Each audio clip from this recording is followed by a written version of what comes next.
In a desolate landscape after the battle, we see a single man standing. In front of him, what was supposed to be his final opponent groans, too weak to rise as he loses blood.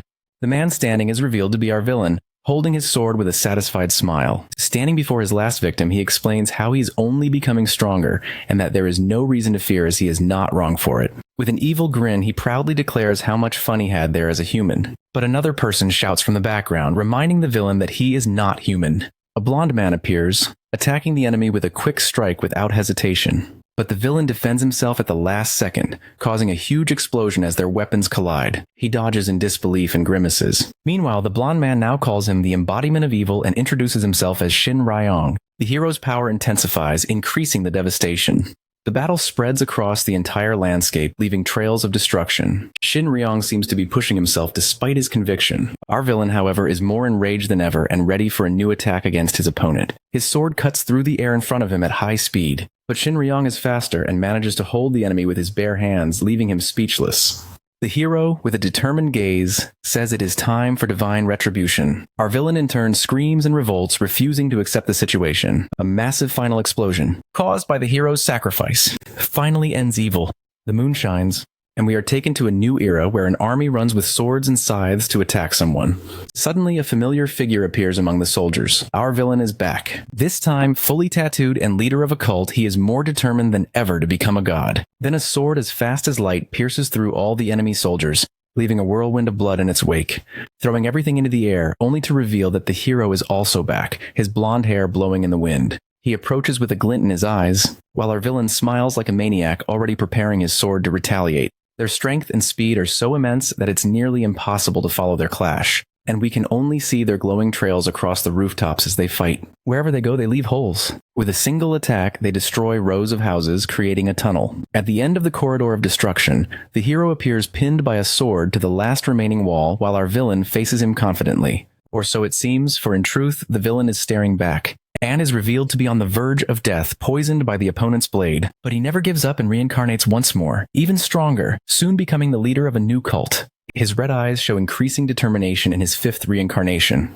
Two cults wage war, destruction resumes, sending everyone on the battlefield flying, and at the center of it all stands our villain, right in the middle of a crater he created himself. Of course, the hero Shin Ryong appears once more to stop his enemy flying toward him, but the reincarnation of evil merely laughs, for he is already used to it. The clash between the two is incredibly fast, and everything is decided within seconds. And once again, the righteous swordsman pierces his enemy with his blade. But this time, our villain resists, trying to remove the sword. They stare at each other and argue about who is winning or losing, but Shin Ryong makes it clear it will only end when the opponent gives up. Our villain loses patience and accuses the blonde of persecution, but the hero says he is the only one who could defeat him and has no choice. His rage is so great that he breaks Shin's sword with his bare hand, and with a well-placed kick tries to push his opponent away. The swordsman is thrown back, leaving a trail on the ground as he remains standing. Then his enemy appears, leaping toward him, ready for the final blow. Our villain's sword meets Shin Ryong's, causing a flash of light that kicks up dust. And finally, with his sword broken, the hero feels the force of his enemy's blade piercing through his armor. The red eyes and demonic smile proclaim victory, but Shin's words make our villain recoil in shock as he realizes there was a secret strike. The hero hugs his opponent, who now seems completely confused. He says that only a demonic weapon could defeat such an evil being as he holds him. Now our villain is afraid but acknowledges the bravery of his adversary, who simply laughs with great calmness, making him even angrier. The hero is undaunted and keeps smiling as he says it's destiny. Still embracing his opponent in the middle of the crater, the villain screams that it's all nonsense. The ground begins to shake around the two. From afar, a gigantic flash overtakes the entire landscape. The ball of energy destroys everything it touches until only light and debris remain on the ground. Ha Young-woo, our demonic villain, returns as a baby for the 6th time to conquer the Murim. The baby cries at the top of his lungs. His mother is also impatient, looking for her other son. She walks holding her baby in her arms while searching for Ha Jung-woo, who should already be there. But an announcement appears informing of a portal opening between the nearby buildings, and everyone pays attention. People panic and start running, except for Ha Jung-woo's mother. She tries to protect her baby in her arms while looking around worriedly for her older son. A nearby building explodes and begins to collapse, and people watch in terror. But while the others begin to flee and move away, the mother is paralyzed, unsure of how to react. The building crashes to the ground, falling sideways. In the place where the building stood, a demonic dragon now emerges, letting out a fierce roar. Other buildings are also destroyed, and the monster's sound echoes through the city. Many of those nearby are now buried or injured. The mother holds her baby, trying to get up amid the rubble, wounded. With a mix of sadness and exhaustion, she still hasn't given up on finding her older son. However, her body can't take it and she collapses again, unconscious. Someone is still standing amidst the chaos and approaches. It's a cheerful young man carrying a bag with a satisfied smile. The conscious people nearby soon notice the figure and become hopeful. It could only be a singular sent to save them. But the young man's cheerfulness quickly vanishes, replaced by pure anger as he explains he's not going to save anyone there. Now people seem truly confused. A man even yells at him, trying to understand why a singular wouldn't save them, but he just smiles again, amused by the situation. Soon after, he opens his bag and begins absorbing money from everywhere, as if using a vacuum cleaner, complaining about government taxes. An explosion makes the situation even worse for some of the civilians nearby, and the thief keeps laughing with his bag full of money. Other onlookers also shout angrily, vowing to expose everything if they get out of there. But something deadly detonates where they stood, knocking them unconscious. It was the singular thief using his power, and he promises to eliminate all witnesses. With a big devilish grin, he decides to defeat the monster just to earn even more money. When a skinny short boy interrupts him, saying he won't survive, the singular feels offended and asks if the boy really thinks he would lose to an 8th category demon. But the boy, with utter boredom, simply corrects him, saying the monster isn't that category, which leaves the thief worried and looking confused. Before he can react, he feels the presence of the monster right behind him and realizes there's no escape. He turns around just to confirm, and the kid was right. That demon was much stronger. A new announcement alerts that a 6th category demon had come through the portal as more buildings are destroyed by the monster's attack. The young man couldn't even react and was soon shattered among the debris. Now the demon is face to face with the boy, who doesn't seem easily intimidated. He simply stares at the beast and starts talking to himself, reminding not to overdo it. His mother and baby brother are lying on the ground just behind him, and he can't hurt them by accident. The demon dragon raises its claws toward the boy, while the boy now seems to be having a bit more fun, and with a single strike, he nearly destroys the entire monster, remembering his past lives. The demon's eyes bulge as he shatters, clearly in disbelief. The force of the blow incinerates half of the dragon in the air, leaving only half of that demon behind the small boy who defeated him. The boy is Ha Jung-woo, his 6th reincarnation, and he is determined to become even stronger this time. In the middle of the city, smoke can still be seen rising from the building attacked by the demon. A man in a red jacket that looks like a uniform examines what's left of the monster. Climbing the destroyed building to get a closer look, he finds the singular thief taking an eternal nap.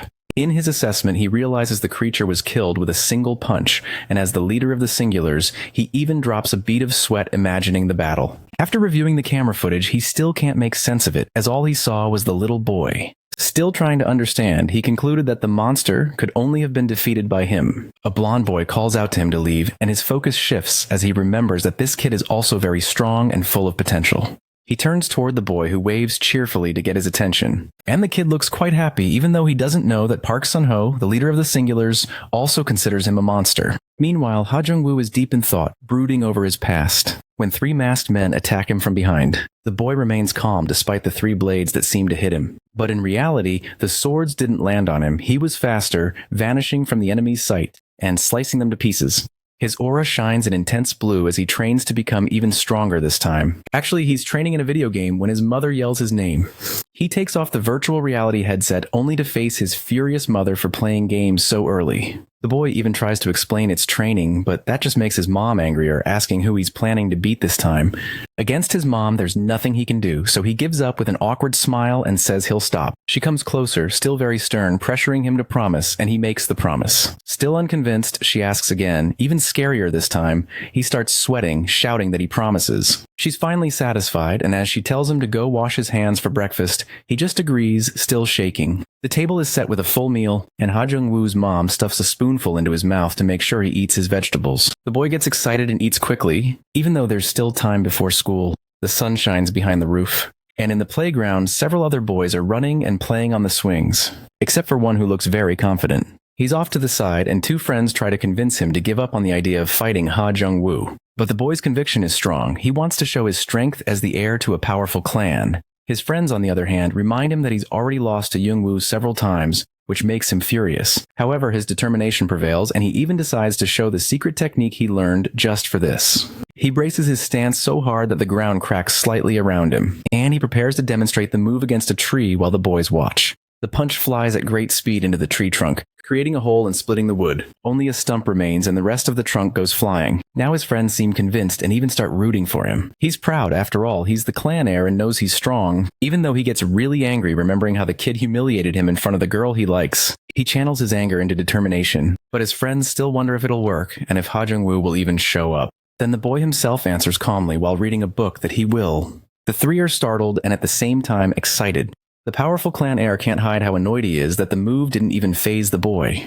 The three boys keep scheming their revenge, but Ha Jung-woo is excited too. The rival boy pushes the frustration aside. After all, he even has a trump card, and he's not intimidated even by his opponent's demonic smile. The Golden River clan's house is beautiful and quite large. All the school children are there at an event in the hall. They chat with each other while Ha Jung-woo just watches, bored. Finally, the clan heir appears, neatly dressed in a suit, thanking everyone for coming and holding a glass. His classmates get very excited, like normal kids, except our little protagonist, who looks even more bored.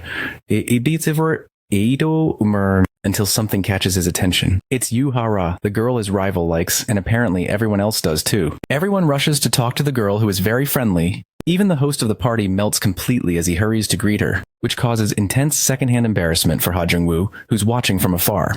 The girl congratulates Kang Chun, the clan heir, leaving him flustered as she hands him flowers, and only then does she notice who else is there. She leaves the birthday boy behind, who is now fuming, to go speak with Ha Jung-woo, who's slightly surprised. Kang Chun fills with rage, his head seeming like it's about to explode as he watches their conversation from a distance. Then he bursts out with a shout, demanding the two of them separate. In another room of the house, the atmosphere is much more pleasant, where the birthday boy's father chats with his butler about what he's taught his son. Though he smiles, he doesn't seem too pleased that the boy wants to defeat someone at the party. While his assistant adjusts his glasses and asks him to let the boy do as he pleases. Clan leader Lee immediately waves him off to stop the lectures. But the man grows more serious as he changes the subject and asks about an artifact. Lee Ho-buk stays laid back and reminds him that the artifact is a rift core that can only be obtained by defeating demons. And since it's valuable, it can be traded for a lot of money, something his assistant loves, though it only makes him angrier. After all, it's not a common rift core, and his assistant explains that the stone was responsible for the downfall of all who held it. But the clan leader couldn't care less, leaving his employee even more worried, while Lee just smiles, confident that the artifact will have no power over him. Suddenly something grabs both their attention and they stop in shock. In the main hall of the party, Kang Chun has blasted a massive hole in a wall, and inside that hole is Ha Jung-woo lying among the rubble. The boy appears unconscious, sprawled on the rocks with smoke still rising from the spot where he was hit. Kang Chun celebrates seeing his opponent fallen before him, and none of the other children are scared. In fact, they all think it's amazing as the boy shows off his strength. Feeling victorious, Kang Chun rushes to boast to Yu Hara, telling her she doesn't need to be afraid anymore. But the girl seems even more bored than before and says she was never afraid of Ha Jung-woo. He's stunned as Yu Hara explains that Kang Chun hasn't even won yet. This infuriated him, and he yells, showing off his strength, saying his rival would be unconscious for hours after that hit. But Yu Hara's confidence in Ha Jung-woo is so strong that she even suggests making a bet. The boy then remembers that the girl's ability is to sense her opponent's condition, and seeing her confidence, he glances back quickly just to make sure, and is shocked to see Ha Jung-woo already standing like nothing happened. The boy is so startled he jumps back with a scream, while his rival calmly explains that getting hit was simply his birthday present. Kang Chun is confused and thinks he misheard. But as everyone watches and Ha Jung-woo simply smiles, the boy is already preparing to fight again. The devilish grin from the red-eyed boy is the signal he's about to counterattack. Without a second thought, he charges at the well-dressed boy at full speed. Kang Chun tries to dodge his opponent's hand, stunned by the speed. But the boy is too fast and grabs his head. Throughout the house's hallways, another crash echoes, shaking everything. The clan leader is still talking to his assistant in his room when he realizes the children are fighting again. He stands up and his assistant immediately objects, saying he can't go to the kids' party. But Lee doesn't care, and he's too curious to meet his son's rival. The assistant reminds him they're dealing with an important matter and need information about the Rift Core. But the boss is fed up with that boring topic and orders his assistant to stop talking so much. Ever perceptive, the assistant realizes what this irritation is really about. The clan leader knows nothing about the core. Once again, the suited man adjusts his glasses to deliver a stern lecture, calling his boss a brainless brute. Despite being offended, Lee still doesn't care. But he does pause and pay attention when his assistant turns serious and begins telling the story of the artifact and its former owners. The brute is shocked to hear that the core once belonged to the former head of the Singular Association, and his assistant, knowing he's right, simply continues the story. He explains that the former owner had his family wiped out and because of that decided to enter a rift alone. Since then, the core has only passed to leaders, yet all ended up eliminated along with their families, thus earning the artifact the title of Cursed, known for bringing ruin to all who possess it. The assistant then asks if his superior truly thinks he could have defeated the previous owner of the Rift Core. But the clan leader dodges the question to maintain his air of conviction, so the subordinate stares him down, reminding him the man died before even showing his power, and for that reason, the artifact should not be ignored. Finally, the clan leader gives in and awkwardly admits that he actually lost the artifact. This causes great shock in the suited man, who now looks even more concerned. Meanwhile, in the banquet hall, dishes and tables are shattered and scattered across the floor. The children appear stunned and shocked as they look around at the scene, including Ha Jung-woo, who is lying on a broken table, stunned in disbelief. All the kids start cheering again, praising Kang-chun as incredible and powerful, while the red aura shines around him. But Yu-ha-ra notices something is off and is startled by what she sees. The boy is now surrounded by a bright red aura, and his expression has completely changed. Ha Young-woo notices the same thing and gets up, trying to understand what has changed. For the first time, Yu-ha-ra looks genuinely frightened, her eyes welling up with tears. Kang-chun now has an intimidating gaze and a devilish smile as he stares down his rival. The girl yells for all her classmates to run away. Unaware of the chaos inside, a young singular in uniform waits to be received at the mansion's entrance. He's admiring the size of those gates, and is certain that the kid seen in the demon incident footage goes to the same school as the clan heir. While inside the boy is wreaking havoc, the young man is determined to confirm his suspicions. Inside the house, chaos reigns, and the children are running in fear in all directions. While the clan heir, despite being just a boy, now has a terrifying presence. He seems possessed. Yu-ha-ra tries to calm him from a distance while Ha Jung-woo just watches. She tries using all of her charm to get the boy to lower his guard, but there's no response. The kid is clearly possessed, and his thirst for destruction shows in his demonic grin. The girl loses her voice and even her movement, paralyzed by fear. But Ha Jung-woo keeps observing, already thinking about how this girl might become a future obstacle since she can sense the strength of others. Kang-chun is no longer the same, completely overtaken by the evil spirit wanting to destroy everything. The girl then tells her friend to run. But this time she's the one who takes the hit. Thrown to the other side of the room from the impact, Yu-ha-ra only stops when she slams into a table. Kang-chun smiles even wider, fists clenched after landing a successful blow. Lying on the floor, the girl remains there. Barely able to keep her eyes open, all she can do is hope someone saves her. As she watches the possessed boy approaching, she silently pleads for help.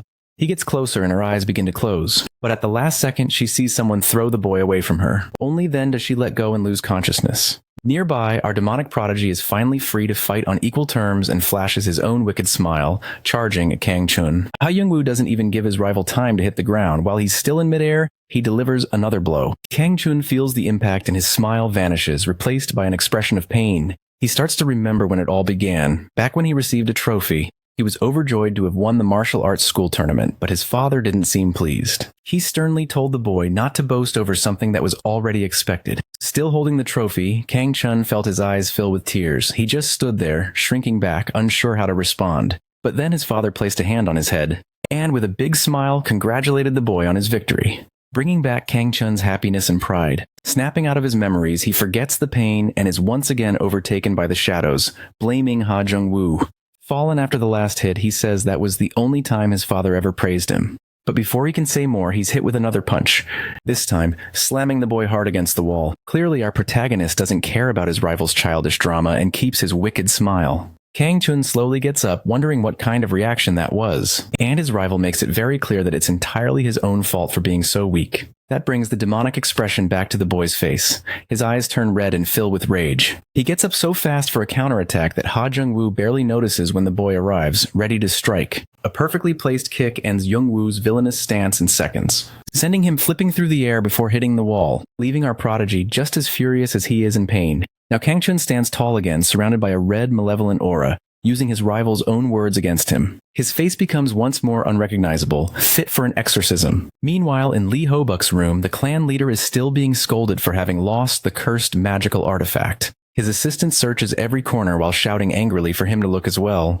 Later, Lee still can't believe that such a curse could have affected someone as strong as the former head of the association, but his assistant, despite lacking full details, seems genuinely worried about the rumors. Rumors that speak of cursed cores controlling their users, just as is happening now with Kang-chun, without anyone realizing it. And while the boy mercilessly pounds Young-woo, it all finally begins to make sense. He truly is possessed by a demon. Young-woo spits out human saliva he doesn't have after the last blow. Once again, he's flown against another wall. Kang-chun grows more consumed by that dark aura as he mocks his rival, asking how it feels to get beaten up. After all, he always thought he was so special, as the boy says with glowing eyes and a mocking smile. That's when Kang-chun remembers the moment he found a strange stone on his father's shelf. The beautiful blue stone seemed to call to him, promising limitless power, and of course, the boy went straight for it, grabbing it with both hands. The moment he touched it, he felt his power and energy surrounding everything. He tells his rival how badly he wants to defeat him while recalling how he got so strong. But our wicked prodigy's sense of humor is limitless, and he laughs again. Yet Kang-chun doesn't understand, and now furious, asks what he's laughing at. But Ha Jung-woo, clever from so many reincarnations, explains that it's funny because he already knows that the demon isn't Kang-chun, it's just pretending. The boy doesn't like this talk and immediately tries to shut his rival up with a punch. But this time he's ready and dodges, quickly taking the chance to grab Kang-chun by the hair and rubbing it in his face that he's stronger than some second-rate demon. For Kang-chun, with his face smashed, that was the final straw. He's filled with hatred but can't move much, so he tries to strike back with words. With an equally demonic expression, Ha Jung-woo holds him firmly, explaining that the boy is housing a parasite. Being called a worm finally provokes the demon. But our little monster is faster and simply grabs his hand before it can strike. The boy is surprised. But not for long before he finds himself slammed face first into the wall. Now he seems to finally feel pain as the wall embraces him, but Ha Jung-woo doesn't care and keeps walking slowly toward his opponent, who's now certain this kid is insane. As the little villain's face lights up with cruelty, his opponent realizes he's a monster. The demon possessing the boy finally understands that it needs a stronger body, and almost as if the universe responds to his wish, the unsuspecting Singular walks into the room asking what's going on. Without much explanation, the young man begins asking about Kang-chun. But he doesn't understand anything when the boy suddenly grabs him by the waist. He asks if the boy is the one he's looking for, but he immediately senses something off. A great black aura begins surrounding them both as the young Singular starts screaming, and before he can resist, it's too late. He's possessed. Now that the demon has changed bodies, little Kang-chun is left kneeling in front of him. The young Singular, with a different glow in his eyes, is completely controlled by the demon, who makes it clear the game is over. Lee Ho-buk finally arrives at the banquet hall only to witness a scene he can't comprehend. His son on the floor and vulnerable has lost all his strength, which fills the clan leader with rage. He goes for the most obvious question and asks the young Singular if he was the one responsible for the boy's condition. But the only response he gets is, "You should leave while you can, I'm in a bad mood." The reply immediately makes Ho-buk show off his strength, and with a mocking smile, he asks, "Oh, are you cranky?" Then he reveals that his weird laugh was also out of nervousness. The clan leader dashes toward the Singular at absurd speed, preparing one of his deadly strikes, and an entire side of the hall explodes from that single attack. The possessed young man insults even a previous generation of Lee's family while holding the arm that took the brunt of the hit, but he still has enough strength to threaten the man who left him in that wrecked state. Though that rage is quickly replaced by surprise, as he sees the muscle-bound leader still standing right in front of him, fist clenched, ready for another round. Without hesitation, Ho-buk unleashes his celestial annihilation again, driving the possessed deeper into the wall, causing the blue stone hidden all this time to pop out from its hiding spot. The assistant, observing with keen eyes, instantly recognizes the cursed rift core and shouts, almost ordering his own leader to retrieve the artifact, which is exactly what the brute is about to do. But before he can lay a hand on the stone, it vanishes into thin air. Ha Jung-woo, who simply waited for the right moment, was faster and snatched the object first. The assistant starts shouting again, now even more nervous, warning how dangerous it is and that it must be taken away immediately. But Ha Jung-woo, as always, doesn't care. He just waves goodbye to the demon, ready to destroy the stone. As the spirit inside tries to tempt him with power, the boy simply laughs at the lack of self-awareness. He's the one about to end it, and without further conversation, the boy closes his hand, destroying the stone. The clan leader and his assistant are in shock, devastated by the waste of such a valuable item. But the boy keeps crushing the remains until the stone is reduced to dust. The sky is blue as always. Outside the clan mansion, parents reunite with their children, while the clan leader's assistant goes around apologizing to each of them, and a medical team assists the wounded. Through large windows with elegant curtains, it's clear that peace has returned. Now the assistant cares for the clan's heir who complains about the pain. Tearfully, he tells Chong that he doesn't remember anything that happened. Chong is now certain of his theory and watches as the boy's personality returns to normal. The little one cries, saying his friends will now be afraid of him, and that his birthday was horrible. He remembers getting beaten up, but Chong quickly tries to deflect, saying it must have been a nightmare. The boy then notices his father isn't around, and Chong debates whether to tell him. A noise upstairs draws both their attention. Kang Chun nervously asks what's happening, but once again, the assistant just grumbles. In another room, a young man who looks very much like Lee Ho-buk is thrown to the ground.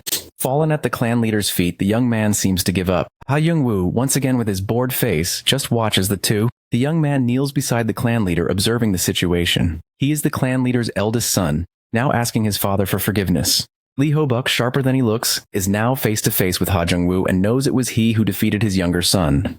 The boy asks if he's being accused of something, but Lee Ho-buk explains he misunderstood and now realizes that, like Park Sun-ho, his son had also been under the artifact's control. The boy listens carefully to the leader's conclusions, and finally hears the reason why he was asked to spar with the older brother, who had been easily defeated. Ha Young-woo then smiles, feeling proud. The clan leader gets excited and asks if he'd like a match with him too. But Ha Jung-woo doesn't take it as a challenge. He sees it as stubbornness and lets out an awkward little smile. The elder son quickly reminds his father that this kid is one of Kang Chun's friends, and begs him not to fight. But Ho-buk ignores him and repeats the question eagerly, wanting to know if the boy will face him too. The clan leader's eldest son is very nervous, certain this will end badly. But Ha Jung-woo just smiles, pleased with the offer, and asks, "Is it free?" Which immediately kills the older brother's concern. Now he's absolutely sure the kid is crazy. Lee Ho-buk, on the other hand, is thrilled and bursts into laughter. The brute cheerfully explains that he likes the boy's attitude, so full of courage and strength. And he even sounds like he's giving a lecture as he tells Ha Jung-woo that power and courage must walk hand in hand. Internally, the boy can only think about how simple and ignorant Leader Lee must be. But the man assumes the kid might be afraid of his power and asks him directly, receiving a flat no in response. Ho-buk gets excited, his smile widening, and the cheeky boy casually asks if he's the one nervous about having to use his strength. The leader proceeds with a lightning-fast attack, admitting that of course he had some hesitation. Ha Young-woo gives him no opening and dodges the brute's punch with ease. But more light and quick blows come flying in. The little monster dodges until he's forced to crash into a pillar. That's when the brute sees his chance, activating his celestial dragon fist and landing a direct hit on the boy. Running toward the sounds of impact are Kang Chun and the assistant Chong, rushing to calm the situation. Chong is panicked, afraid Lee Ho-buk might go too far against a kid who's barely 9. But on the way, they're surprised by someone being thrown into a wall that shatters in front of them. It's the clan leader, collapsed on the ground, apparently unconscious. The hole in the wall is enormous. Footsteps echo from what's left of the rubble. A familiar smile appears, bringing a sense of nostalgia. It had already been 10 years. Out steps Young-woo, now 17, pulling out his earphones after hearing someone call him. His smile hasn't changed even after all that time. Ha Young-woo examines the hole in the wall, still untouched. Kang Chun greets him like a friend now, asking what he's doing there. The young man questions the hole that's been there for 10 years and wonders when they'll fix it. But Kang Chun explains that his father would never allow it. Suddenly, Lee Ho-buk appears, asking why anyone would want to fix the wall. After all, it's a reminder of the first time he was defeated, but Young-woo disagrees, saying defeat isn't something to brag about. The leader even agrees that losing to a brat wasn't something to brag about. Both with demonic grins, he says it's fine because Ha Jung-woo was very powerful. And with a quick motion, he attacks the boy, knowing that even if he's strong, he's nothing compared to him. The young man barely dodges the thunderstrike, surprised by the welcome. But the attack ends up hitting Kang Chun instead. Overcome with excitement, his father doesn't even notice and just keeps talking about the divine chi he received from Young-woo. Meanwhile, the boy remembers how in past lives he would never even think about giving that kind of power to someone else. But he smiles, realizing that in this reincarnation, Murim doesn't even exist anymore, and it's fine to just have fun. Beside him, Kang Chun is still recovering from his dad's hit and shouts for it to stop before things get worse. Only then does Lee Ho-buk realize his mistake and halts the electric barrage. But his son is already quite affected, barely able to stand for a moment. Even so, his irritation wins out as he yells at his father not to use that power so recklessly. Just then, Assistant Chong arrives, agreeing with the heir of the clan, especially since that power wasn't exactly free. Ha Young-woo now looks confused, scratching his head, trying to remember. Chong responds, stating that the divine chi was sold for 10 billion won, but Young-woo plays dumb. But they argue about the high price, and the young man eventually admits remembering the sale. The assistant also reminds him that he had said he'd sell it to another clan if they didn't buy it.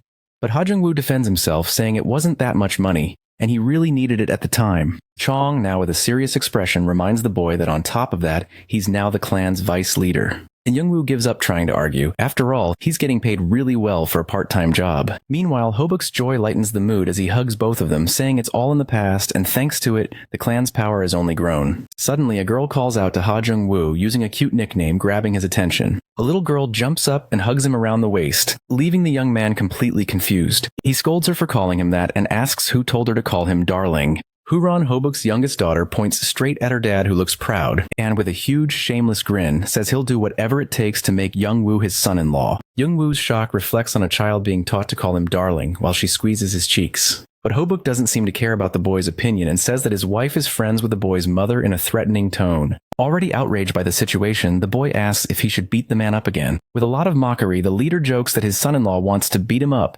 making Youngwoo even angrier. In a last attempt, Hobuk asks if in the future he will accept being his son-in-law, but now the young man just walks away with the child in his arms, saying he doesn't know. Lee Hobuk is actually still very curious, since even with the divine chi, the power gap between them hasn't narrowed. So, he asks that his daughter grow quickly to catch him before the others, and she appears confident, while Ha Jung-woo simply judges him silently. The boy and Kang Chun are now walking down a sidewalk. The successor of the clan asks his friend if he will really be his brother-in-law someday, but the boy only says he doesn't know. Changing the subject, he now asks Youngwoo if he's really going to specialize in magic. Not understanding, he asks what the young man thinks is lacking in him. Youngwoo stops and explains that his specialty is swordsmanship, but he still doesn't have the perfect style, which surprises Kang Chun, who thinks his friend is amazing but asks again when the sudden change. Ha Young-woo's answer is that he can't just walk around with a sword since it would draw too much attention. Internally, he still wants to become stronger in this life. Even though he no longer cares about Muram, he feels he will meet his old enemy again. They arrive at the Singular Academy building where powered humans are trained and where they receive their high school diplomas. Many people are at the gates cheering for friends and relatives. The two are startled by the number of people there, and soon realize there seems to be some confusion when people call them by different names. Several girls run excitedly in their direction. Kang Chun doesn't quite understand since he knows who they're talking about and that they don't look that alike. But actually the famous guys were behind them and one of them tells him to get out of the way. The girls now also head toward them, telling them to move aside. When one of the popular guys slaps Kang Chun to push him out of the way, the boy is in disbelief for being slapped by the girl's idol and gets even angrier when he hears them say he was an ugly guy getting in the way. He's still trying to process the information and understand why they think he's ugly. His anger starts to rise since his tolerance is as low as his father's. But it quickly fades when he sees the blonde idol being thrown between him and his friend. Ha Young-woo watches in shock. Everyone gets concerned and Kang Chun asks what's going on. When a new figure appears among the crowd, teeth clenched. A boy and his gang in suits now make their presence known, intimidating the clan's successor. Kang Chun finally recognizes the guy as Park Kyo, but Young-woo just stares without making a move. The guy introduces himself as a rookie from the Black Tiger clan with an intimidating look, his scar and tattoo. Kang Chun is confident it's the moment to teach a lesson to the rival clan's successor. But as he prepares to face him, Young-woo stops him by grabbing his arm. He tries to protest, but the boy seems firm for some reason, and shows the situation to his friend with just a tilt of the head. Turns out the girls were also going to confront the arrogant one who had attacked their idol. But even so, the guy wasn't intimidated. The furious girls shouted for him to take responsibility for what he did to the celebrity, while the blonde guy still tried to get up with the help of his friends. The Black Tiger clan successor doesn't move even with the fans' screams. It awkwardly explains that he's not used to apologizing, seeming even more arrogant, and with a smile he says he'll make an exception because they're asking so much. The girls are startled when he extends his hand to them, and in it appears a kind of strange green smoke, which soon transforms into a rather pretty green apple. He throws the apple at the girls as if that were some kind of compensation, and they obviously think it's ridiculous and don't understand what the apple is for.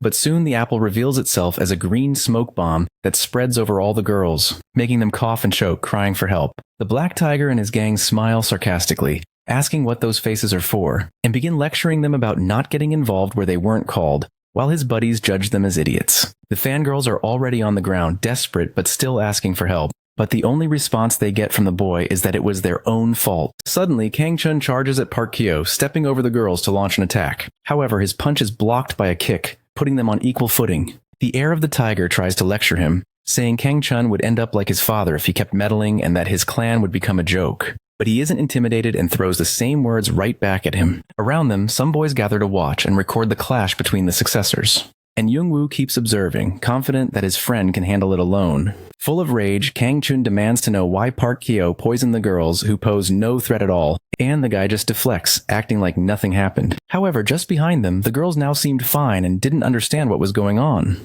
With a mocking smile, Park Kyo defends himself, saying all he did was stand in the way of an arrogant celebrity.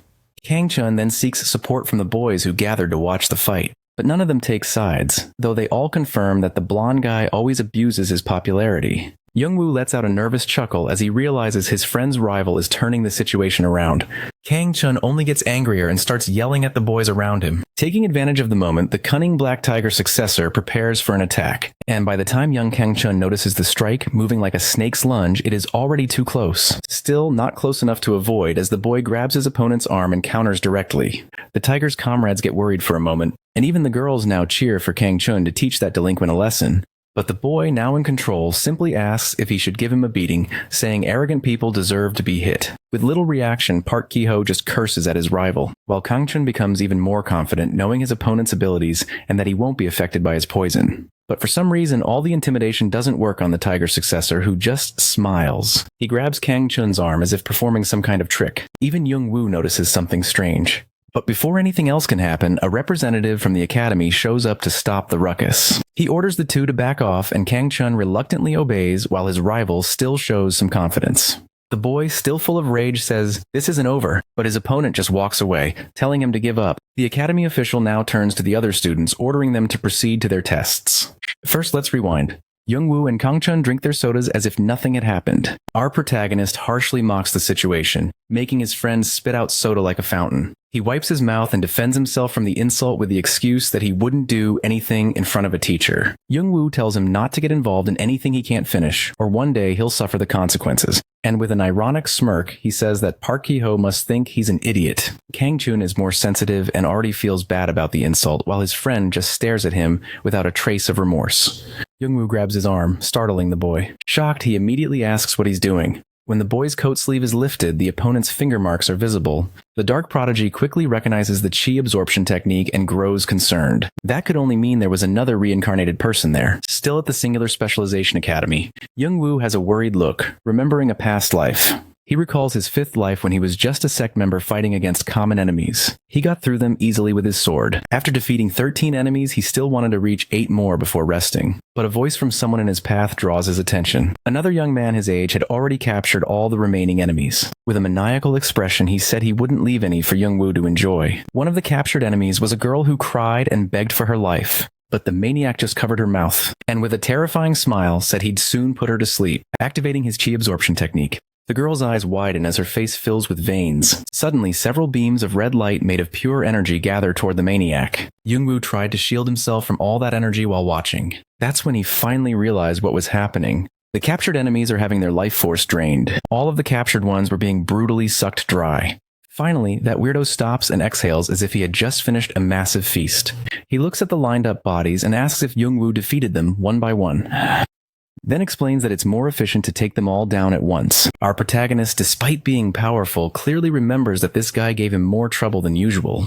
He recalled it was because of him that he lost energy in an important battle even though he defeated him. That's when, deep in his memories, he remembered one more thing. The Blood Scholar, facing his end, revealed something important. Already on his knees, he lamented not having drained the power of 10,000 humans to reach his superior form. As he walks toward his test, Youngwoo remembers well the power of the Blood Spirit body. He knew that Su Mun-hil, the Blood Scholar, even after absorbing only 3,000 humans, had already been a major challenge to defeat. And in his final moments, the man had even threatened to complete his power if he ever reincarnated, just to destroy him. But now is not the time to jump to conclusions, since he still needed to confirm if Park Ki-ho was truly the reincarnation of the bloodthirsty one. Kang-chun's voice brings him back from his thoughts as the boy approaches. Youngwoo asks why his friend isn't doing his test yet, but the boy says he's too curious about the marks on his arm. The voice makes the final call for candidates to their tests over the loudspeakers as Kang-chun complains. Our prodigy is great at changing the subject and asks if his friend won't take the test, which makes the boy give up. As each follows their path, Youngwoo decides not to say anything until he's sure. On a blackboard, a teacher writes complex formulas. The board is truly filled with them all over as the class just watches. As he continues his calculations, the teacher asks if his students know the relationship between math and magic. With a book in hand, he explains that physics and mathematics are essential to understanding magical nature. And while everyone in the room grumbles and complains, the teacher simply smiles. Another staff member knocks on the door, catching the man's attention. He informs that it's time for the test with the candidates. Soon the blonde guy is already preparing to fulfill his duty. On the testing court, teenagers chat in groups. Youngwoo, for his part, seems out of place with his level 3 ID card. Not far away, a girl with red braids also doesn't seem very social, and her card shows number 1. Suddenly, Park Ki-ho appears calling out to Youngwoo. He just looks at the tiger, already imagining how much trouble will be saved since he's also in the magic course. With an airy look and mocking smile, Park Ki-ho sees himself as superior upon noticing his rival's friend is only a level 3. Certain he can use him to get to his rival, he decides to order Young-woo to meet him at the exit. The nerdy girl with braids immediately starts paying attention to the boy's conversation. But Young-woo doesn't break his posture and indifferently asks why he should do that. In disbelief of the boy's audacity, Ki-ho asks if he heard him right, while the delinquents following him are all shocked by the boy's boldness. The Black Tiger's successor tries to intimidate him by stepping closer and saying to do as told if he doesn't want more trouble. Then the nerdy girl steps in fearlessly, asking if that was some kind of threat. Everyone looks at the girl who apparently posed no threat. In his arrogance, Park Ki-ho just asks who she is. But with exemplary manners, the girl formally introduces herself as Cha Yoon-jung. Without losing her seriousness after being ignored, she asks again if they're threatening another candidate. With a sarcastic smile, Ki-ho tries to deflect. But the nerdy girl isn't fooled and plainly asks the boy to apologize. Even Young-woo was surprised by that reaction. One of Park Ki-ho's followers resorts to insults. Unshaken, Cha Yoon-jung summons a magic circle in front of her, asking if that's all they've got to say. And as the goon tries to insult her again, she activates her barrier, sending the idiot flying. Now Young-woo was not just surprised, he was stunned. Everyone around begins to watch after that incredible display of power. But the clan's successor is not intimidated and just smiles with his usual superiority, saying she's full of herself. The girl stands firm, demanding he apologize. Now running out of patience, the Black Tiger tells her to come closer if she wants an apology. And for the first time, our Young-woo speaks, but only to warn the boy not to approach. Annoyed, Park Ki-ho questions the boy. But the response is even ruder when our protagonist speaks syllable by syllable, telling him not to come closer. The gang leader's expression of hatred looks more like a stomachache as he refuses to be ordered around. But our prodigy is far worse and gives him just a single look. Park Ki-ho narrows his eyes, unable to believe that presence. He starts trembling all over without even understanding why. His lackeys are right behind him, trying to encourage him to go forward. But their leader just tells them to shut up. And indeed, the Black Tiger really did have a stomachache, he just didn't know why. Young-woo had already noticed and simply smiled. Once again, Cha Yoon-jung steps in, asking the boy to just apologize already.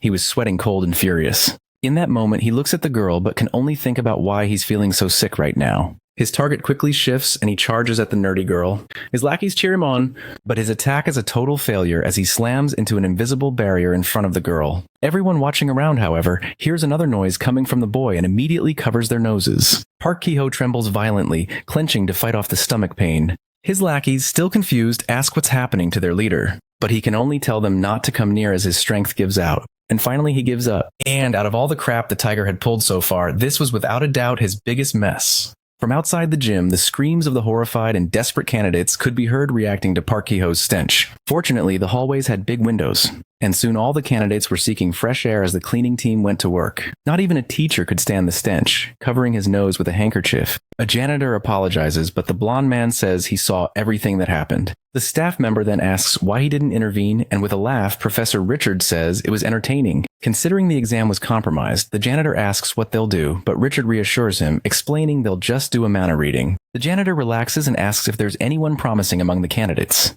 The blonde man's eyes go straight to Young-woo and his nerdy protector as he says he's already found someone with potential. The candidate immediately notices the professor's gaze, examining her due to her mana, but humbly she greets the man and apologizes for the disturbance. Richard in turn simply compliments her and tells her she has passed, which causes a reaction of pure joy in the girl, who now promises to do her best. Now turning to Young-woo, the professor also notices something incredible, even though the boy remains indifferent. At least until he realizes the professor's aura is far more powerful than what's listed on his file. Richard looks at the boy's card and says he doesn't seem very talented, which makes the nerdy girl let out a discreet giggle, though irritated, Young-woo doesn't defend himself. However, as the professor still tries to decide whether to accept the untalented youth, a voice echoes in his mind. Surprised, Richard realizes the boy is using telepathy. He's so shocked he even forgets about the smell. He immediately begins questioning the boy mentally, asking if he's capable of learning both magic and martial arts. But Young-woo remains calm, explaining that they aren't incompatible specialties. He just isn't very familiar with magic. They continue the mental conversation about the possibility as everyone returns to the court. Young-woo remains confident, explaining that he would like to combine both specialties. The professor, however, becomes stern, saying the boy is underestimating magic. They stare each other down as they debate Young-woo's acceptance into the class. And telepathically, the boy says that the evaluation should be fair. Finally, the professor speaks out loud and asks how the candidate knows so much about magic. Young-woo, with a proud smile, replies that he's self-taught. Outside the academy, people are already starting to leave. Kang-chun is waiting for his friend near the gate, curious about the result. He greets him with a smile, which quickly turns into laughter that Young-woo doesn't join in. Kang-chun then says he heard about the incident with his rival. Finally, Young-woo explains that what caused it was a mental technique. The boy looks surprised and asks if his friend caused the diarrhea, and calmly the dark prodigy confirms he was the one responsible. Now Kang-chun is very proud of his friend and immediately starts asking more about the technique. But the boy cuts off his friend's enthusiasm, asking him not to make it so obvious. It was just a test. The question then becomes whether everything was already planned, since he didn't understand why Young-woo would do that. Then he explains that in his judgment, a guy who uses chi absorption deserves it, and that the technique worked despite his physical resistance. Kang-chun looks confused and asks what exactly chi absorption is, and Young-woo prepares to explain. He starts by mentioning the greatest scum to ever exist in the history of martial arts. In a quiet dark room, footsteps can be heard. The sound echoes near a bed. And right there, hidden, is a terrified and panting young singular. She trembles as the footsteps seem to get closer and closer. The girl doesn't even blink, clutching her only weapon. Then she finally sees someone's legs stepping into the room. The footsteps stop when the person stands right next to the bed. Automatically, she covers her mouth to muffle the sound of her breathing, but he's still there wearing dress shoes. He seems to be waiting for something, but soon gets tired and walks back the way he came, leaving the room and shutting the door behind him. The girl still waits to make sure it's safe to come out, and eventually she does, though still cautious. Her first sight after leaving her hiding spot is disturbing. Two men hanging like decorations are mounted on the door and wall. One of them also wore a singular's uniform. The girl runs in desperation, nearly tripping along the way. But in the hallway, the horror is worse, as she sees many others in the same state sprawled across the floor. Terrified, she can only think this must be the work of a demon or a nightmare, until she feels a sharp blade and hears a voice asking why she left her hiding place. Now she knows this isn't a nightmare, and she begins to cry as she faces the devil himself. He delights in the girl's panic as he tells her there is no salvation. Even while screaming, the young singular slowly fades as if something is draining her life. And to think it was nearly dawn at the hotel. Morning light shines on the buildings of the Singular Academy. Students come and go while an announcement echoes, announcing the start of classes. And in the courtyard is our dynamic duo. Kang-chun, wearing his most curious expression, says someone is looking at them. He's referring to Cha Yun-jung. The girl looks again in their direction and this time notices she's been seen, which sparks Young-woo's curiosity as he stares back. The nerdy girl shrinks with embarrassment, accidentally using her magic and causing a minor incident with some nearby students. Sharp-eyed Kang-chun looks at the two and asks what's going on because clearly she was looking at his friend. But Young-woo, annoyed by the nosiness, tells the boy to mind his own business. The subject quickly changes, returning to Kang-chun's curiosity about chi absorption. But he ends up a little awkward when he realizes his friend wasn't as bothered as he thought. Young-woo notices something different. Nearby, they see Park Ki-ho arriving at the academy. His arrogance now seems replaced by defeat. The guy looks wrecked. Even so, Kang-chun is surprised to see him back so soon, considering the shame he went through. Our protagonist, on the other hand, simply starts walking toward the Black Tiger, raising questions. With a smile, he tells his friend that he still needs to clear something up. Upon being called by name, the arrogant delinquent turns around. But he's already hostile, asking what his rival wants. Shaken and unstable, he accuses Young-woo of coming just to mock him. With his usual indifference, Young-woo simply grabs his wrist, taking him down with a completely unexpected move. But Park Ki-ho manages to recover before hitting the ground. Now furious, he tries to get answers, not knowing the boy could fight. Young-woo explains that he wouldn't go around bragging about something that would reveal his potential to enemies. While the Black Tiger's successor realizes that makes sense, he still feels rage after being called stupid. That anger drives him to charge at his offender. But his strike doesn't come anywhere near the target, nor do any of the other attempts. It doesn't take long before other students around notice the commotion. Park Ki-ho accuses his opponent of dodging like a rat, but that doesn't offend our dark darling. In fact, it becomes the perfect cue to start his attack. Right away, a right cross lands clean on the little tiger, literally breaking his face. And with force, he's thrown into a wall. He coughs up a bit of blood as he hits the floor, but Young-woo is already standing right in front of him. Park Ki-ho even tries to insult his opponent, but he can't even get up to do it. He takes a solid kick from a sneaker, twisting backward, and once again crashes into the wall, this time seeming nearly unconscious. He slums straight to the ground, but Young-woo still watches to see if he can continue. Since he doesn't seem able to get up, the ruthless protagonist steps on him without mercy. The boy, despite his rage, doesn't react even as he's lifted by the head. With indifferent eyes and an entertained smile, Young-woo asks if he wants more. But the guy is so broken at this point, all he can do is mumble and threaten revenge, which doesn't work at all on our favorite villain, who slams his head back into the ground again, then lifts him once more to take a good look at his mashed up face. He gives a terrifying smile and asks again if Park Ki-ho wants more. The only response is a face of disbelief and shock. The battered Black Tiger successor feels like a toy in the hands of a psychopathic child. But Youngwoo's sadism seems to have no end, and he presses the boy for an answer. Should he keep going or not? But suddenly, a red cloud of smoke begins to form around Park Ki-ho. He finally reacts, expanding his toxic smoke and attacking directly. Youngwoo defends with his arms, stepping back. The student crowd immediately gets excited, seeing this situation about to turn. Now the sadist feels the impact of the poison, which begins to intoxicate him. Yet onlookers grow upset with the use of poison in the fight, calling it cheating. For the first time in the fight, the Tiger successor pulls himself together. And he wastes no time bragging about turning the tide, charging at Youngwoo, ready for retaliation. But he quickly realizes he's mistaken. Youngwoo concentrates his power and unleashes a kind of smoke explosion from his own body. Once again, Park Ki-ho is caught off guard. The spectators cover their noses and mouths, realizing the black cloud was also poisonous.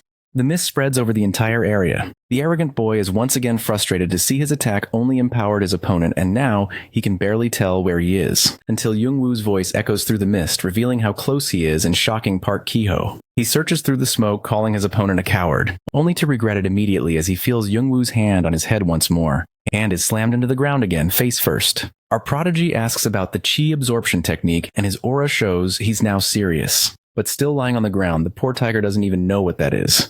He barely gets to ask before another smack changes his language from Korean to Chinese. The strike is so strong he's launched again while Youngwoo barely moves. Even enjoying himself, our protagonist isn't so easily convinced. He charges full speed at his opponent, attacking with repeated precise blows. Unable to strike back or dodge, Park Ki-ho loses consciousness. Youngwoo still lands a few more hits, but a firm voice calls out, trying to put an end to it.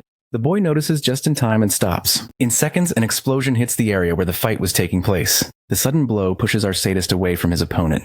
But he can only think he knows that technique. He looks toward the source, stunned. A red-haired young man appears with near-perfect posture and total indifference. Youngwoo is sure he recognizes that attack from a past life and just stares at the boy, coldly analyzing the redhead's blank expression, trying to figure out if he's another reincarnated one. Still unsure, he lets his guard down for a moment. If it is who he suspects, he might be in trouble. Park Ki-ho is unconscious and misses the redhead's introduction, Kyung-soo, a member of the student council. Fortunately for the tiger, the fiery-haired boy is there to defend him, claiming Youngwoo went too far. But he defends himself, saying he was poisoned and had to respond. He also explains that despite his condition, traces of poison remain in his body. The redhead examines him impartially and confirms it, then shifts his gaze to the unconscious boy slumped against the wall, known full well as a poison user. The students watching are frustrated, still waiting for a proper conclusion. So Youngwoo, not wanting to disappoint, walks right past the redhead again, heading straight for Park Ki-ho's head without hesitation. Kyung-soo merely asks him to take his foot off the boy so they can talk, though he feels ignored. But the sadism strikes again as Youngwoo, laughing, claims he's afraid of being poisoned again. The redhead tries to counter the logical excuse, pointing out the boy was unconscious, but it doesn't work. Kyung-soo senses the brutality in Youngwoo and now understands why Park Ki-ho resorted to poison. He tries again to make the boy back off, this time with a threat. But that only excites the psychopath more, who gets visibly thrilled. The atmosphere around him shifts and the redhead immediately senses danger, so he changes his approach again, opting for compassion if only the boy would stop. Youngwoo finally lifts his foot off the fallen tiger. Only then does Kyung-soo ask the boy's name, while the onlookers seem curious too. And Youngwoo introduces himself with a smirk as a freshman in the magic department. As he walks off full of swagger, the crowd parts to let him through. Kyung-soo keeps his eyes on the boy, reflecting on how different he is from his own leader. But with a slight look of concern, he imagines that one day that guy might cause chaos here. Inside the academy, the hallways are much quieter now. Youngwoo continues walking, outraged that the black tiger could use chi absorption without even knowing what it was. But that leads him to the answer he was looking for. Meanwhile, back at the horror hotel from earlier, Park Young-cheon, leader of the Black Tiger clan, is stunned.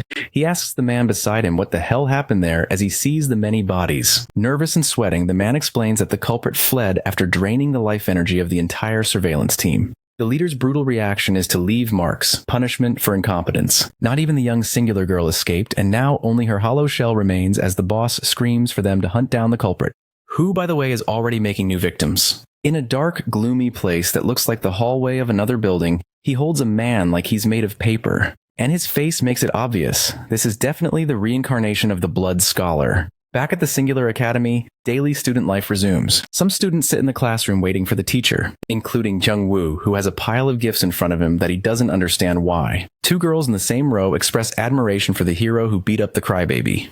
But before they can fangirl any further, another girl tries to pass by. It's Yu Ha-ra with her signature blonde hair and usual charm. She walks right past the two, ignoring their glares. Sitting directly next to her childhood friend, making it clear how close they are. The other girls are not happy and start criticizing the blonde for monopolizing the class prodigy. But Yu Ha-ra isn't bothered. Instead, she smiles and tells them to stop gossiping. The girls feel personally attacked by the fact that Yu Ha-ra is a celebrity, and one of them promises to expose the princess online. Yu Ha-ra immediately stands to defend herself, but the girls are already leaving. So she sits again, only to hear Youngwoo agree with the girls, which makes her furious until he quickly deflects. The topic shifts to magic, and Youngwoo asks why she's suddenly interested. She explains it's just entertainment. In her celebrity career, she needs to stay updated or someone else might take her place. When Youngwoo questions her decision since her family is rich, she cuts him off by grabbing his arm. Obviously, he's not the type who feels comfortable with that and asks her to let go, but she insists. She stares at him, recalling their childhood, when Youngwoo saved her from imminent danger. Her eyes remain fixed on the boy as she holds his arm, but Youngwoo, clearly nervous, asks what that look is for. Blushing, she gets straight to the point and says she doesn't intend to stop at kisses with her hero. But to the boy's relief and her shock, a stack of books slamming onto the desk cuts her off. Cha-yoon-jung arrives and sits on the other side of Jungwoo. Though the blonde is now angry, the boy ignores her and starts a conversation with the nerd girl, asking about the homework. The girl responds with a proud and cute smile, saying she did it. Now red as a tomato, the blonde asks Youngwoo via telepathy who that girl is. He casually replies and tells her how they met during a test. Yu Ha-ra moves closer to Youngwoo, almost accusatory, noticing he already memorized the nerd's name. She's more irritated than before. The two girls glare at each other over Youngwoo, and sparks practically fly in this teenage romantic drama. Youngwoo is saved by the ring of his phone, which immediately grabs both girls' attention. He opens the messages and sees that it's his younger sister. The girl asks if her brother is free to go to the movies with her in the afternoon, but Youngwoo says he still has classes and will have to leave it for another time. In front of the cinema is the boy's younger sister with her friend who excitedly asked about him. She is quickly disappointed when she hears that her friend's brother won't be coming, even though the girl says they can go alone. The friend tries to protest, but Soo-yoon, like her brother, is very determined and walks ahead, making her friend end up following to keep up with her. The movie takes a few hours and it is already nighttime when it ends. Soo-yoon runs toward home, already anticipating the scolding she'll get for arriving late. But she suddenly slows down on a quieter street. She senses something different nearby and becomes more alert. The little girl looks around a dark, empty street but doesn't see anything there. She's sure she heard something, but whoever is watching her is out of her line of sight. Then something else suddenly happens, startling even her observer. Soo-yoon turns to look around again, now more certain. This time she's shocked by what she sees coming her way. She's surrounded by masked people who do not look very friendly, and she simply starts screaming like any girl her age would. That's when a cloud of smoke signals the first impact. To our surprise, it's Soo-yoon who is well prepared, defending herself with a magical barrier. The masked figures around her aren't surprised. They already knew she wasn't just any child. The clever girl warns them that the police will arrive soon, but one of the masked ones explains that no one will come because they took care of the cameras there, and no one will be able to see them. One of them then warns the others not to go easy on her just because she's 13. They still need to capture her. Both talking about Youngwoo's younger sister, and as they approach, she's the one landing the hits. But one with the Iron Man mask nearly catches the girl, but she escapes with a jump. Although she's handling things well, she complains that it's not fair while trying to flee, but the one with the Captain America mask appears behind the girl while she's distracted. With a wicked smile, he doesn't let her escape this time. Elsewhere, someone is running down a corridor. It's Jungwoo who arrives at the emergency room and bursts through the door with determination. Worried about his younger sister, he begins calling her name. Jungwoo soon finds his little one, who throws herself into his arms, frightened, and asking why he took so long. He kneels down to speak with the girl but doesn't want to talk about why he was late. He wants to know what happened. Embarrassed, the girl begins to explain, pointing to the criminals who tried to kidnap her but now don't seem so threatening on the hospital's stretchers. All of them are bandaged and injured, groaning in pain. Then Jungwoo asks who left them in that condition. And Soo-yoon begins to remember everything that happened. She says she was about to be captured by Captain America. She'd even tried to turn quickly to escape. But he was too close, and she was screaming in fear, when suddenly someone struck the guy in midair and pushed him far away from her. Just like the girl, the other kidnappers didn't see where it came from, and while she tried to figure out what was happening, she heard someone call out. That's when she saw a group of men in suits, all very serious, heading toward her. One of them, concerned, apologized for his delay, but the girl didn't know him at all and even thought he was mistaking her for someone else. The criminals were still standing there but were starting to become hostile again, which didn't help since the motivation of the suited men was their own lives. Not understanding much, the idiots didn't run. They just stood there wondering how their location had been discovered. And then it was too late because the leader of the suited group gave the order to take them all down. The group charged at the masked attackers ready for action. It It wasn't too hard to handle the masked ones as they had greater numbers and more motivation. Without understanding a thing, Soo-yoon just watched from a distance with the group leader, astonished. When a nearly imperceptible expression of pain drew the attention of the big man, he quickly crouched down to check, panicking and frightening the girl even more. He noticed her arm was injured, and she explained it was from one of the punches that hit her. Even as she tried to calm him down, anger took over the man's face. And he could only ask himself why this had to happen. Then he stood up enraged while the girl tried to process his reaction in shock. And he was already shouting a new order to exterminate everyone as it was a level 1 alert. While the girl was telling her brother how scared she had been through it all, he listened calmly. And she says that the masked men on the hospital stretchers must definitely be regretting it now. It's still not going to leave the hospital. Young-woo waits in the parking lot with his unshakable posture. Soon a group of men approaches. They are the men in black suits now standing in front of him. Their expressions are somewhere between fear and despair. But they all simply bowed to him while the leader reports that the girl has been taken home safely. With the same intimidating gaze as always, our protagonist stares down at them. His squad, even though composed of ex-mafiosos nobody will miss, is completely terrified. The leader then speaks, offering his own life to pay for the mistake of letting the girl be in danger. But Young-woo simply turns to leave, dismissing them and says the punishment will be saved for later. They all bow again, obeying his command. And before the boy even exits the building, they've already vanished. Making Young-woo focus on something else, still in the parking lot. He notices something in the way and stops to observe the buildings. But he ignores it and continues on his way out, leaving the parking lot empty as if nothing had happened. Or almost, since there was still someone hiding behind one of the pillars. A terrifying silhouette with a familiar maniacal smile lurking in the dark. The next day, the routine continued as normal, while a woman and several children admire the entrance to the Black Tiger Clan, where several clan apprentices trained in martial arts. The children were very excited about the visit to the place. The teacher explained, even though they already knew, that this was the base of one of the 8 clans of South Korea. And one of the children asked if that was then the most powerful place in the country. But the teacher, feeling awkward, knew she couldn't take sides and only said that all the clans help in similar ways. Suddenly a voice caught the class's attention, stating that if there were a ranking, it would certainly be at the top. It was Park Young-cheon himself, the leader of the Black Tigers, approaching with a bodyguard. A teacher felt honored by the presence of the clan leader, who still tried to remain modest. Smiling, he said he needed to come personally to see the class because those children were the future of the nation. In an instant, everyone was already surrounding the elder, praising him and eagerly asking for pictures. But nearby watching everything, Park Sung-ho's reaction was different.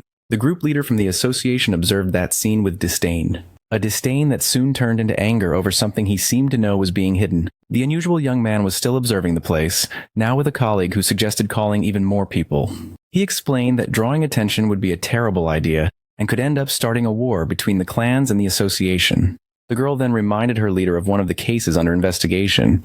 When in a meeting, 300 people mysteriously vanished. She also mentioned that the year before, passengers from 3 tourist buses disappeared after going through a tunnel. Lastly, she spoke of a hotel from which all the guests also vanished inexplicably. The young man said all of them were classified as demon-related damage, but the girl wasn't convinced, linking all of it to the Black Tiger Clan, and the leader even agreed that the clan was far from innocent, which only made his colleague even more outraged. But he tried to calm things down, asking for patience since they also knew they were being investigated. He said that the previous year the Black Tiger Clan had found something ancient in a tomb, and without knowing what it was, they couldn't proceed. And while the elder played with the children, the young man made it clear that nothing could be done until they knew what was in the tomb. Now the little group was saying goodbye while the two still watched from a distance with caution. The leader also said his farewells with a warm, affectionate smile.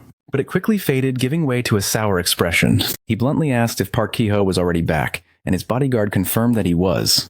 The clan's base was enormous and empty. However, in one of its rooms, Park Ki-ho sat on a bed, still fully bandaged, recovering from the beating he took. The clan leader entered right away, mercilessly criticizing the condition his son was in. The boy was startled by his father's sudden arrival to the place, but he quickly dropped to his knees on the floor, begging for forgiveness and promising he would bring no more shame. The grumpy old man simply tells the boy to finish where he starts next time, no matter how problematic it may be. Park Ki-ho trembles under his father's dark glare, and the clan leader continues with a look of disgust, judging his own son as a terrible choice for a successor. The boy can do nothing but lower his head and apologize. He remembers how he always got beaten by his father whenever he made a mistake. He remembers the look of hatred on the old man's face, who always criticized him as an heir while punishing him. On the floor in his childhood memories, he only tried to protect himself, but deep down, he knew his father was right and that he needed to be stronger. After all, he wanted to be able to repay all the humiliation he suffered from his father and was determined to become more powerful for that reason. Clouds cover the sky as the rain falls, and the tree leaves sway with the wind. Workers in raincoats carry a large box out of a hole while Park Young-cheon watches. Despite the rain getting in the way, the tiger leader is fierce, demanding care of the cargo. When one of his workers, frightened and careless, hurts his hand on the box, accidentally dropping it to the ground, causing total frustration for the boss. He yells in disgust at the employee who tries to apologize and explain the mistake. While trying to close the partially open box, a coworker also scolds him. After all, everyone there knows the boss's temper. Through the gaps in the open box, it's possible to see that it was a body that made it so heavy. At home, Park Ki-ho is startled by something out of the ordinary. A dried-up man like a shriveled fruit hangs from someone's hand. Still wrapped in bandages, the mummy that rested in the coffin earlier now seems to be recovering well by absorbing life from around it. The boy isn't intimidated and actually asks if the creature was trying to escape. While the man stares back without reacting, the young man simply makes him an offer. Decided, Park Ki-ho says he will help him on one condition. He then asks the man to teach him the technique he's using to eliminate whoever crosses his path. A serious stare reveals that it's not what the man was expecting, but with a grin that suggests he'll enjoy himself, he seems to accept the proposal. Back in the present moment, Park Ki-ho observes the consequences of his actions and his injuries. But soon, a staff member interrupts his thoughts, saying he must resume training as soon as possible. The boy agrees and asks if there is any news about the academy, but finds out they've been unreachable for hours. Ki-ho questions whether they tried all possible communication channels since there are many, but the employee assures him something will be done when possible. Park Ki-ho, who inherited his father's temper, immediately insults the poor guy, who can only apologize. Then a new idea seems to form in the young man's mind as he looks at his servant. He asks for his hand, causing doubt and confusion in the servant. But before he could even process it, the boss's son grabs his arm, saying they'll be quick. A brief scream rises and vanishes as a great energy is released. Park Ki-ho lets go of the employee's arm, and the man collapses on the floor, completely dried up. The young tiger now realizes it was all true, and his bandages are no longer needed. He feels the power of the new energy he absorbed, healing his wounds and strengthening his body. Now he knows exactly how to get revenge on his new adversary, Young Woo. But suddenly he's caught off guard by a noise and tremor that seem to come from nearby. He quickly looks around to try and see what's happening. Meanwhile, in the city, two people talk about how the clan's communications have been cut.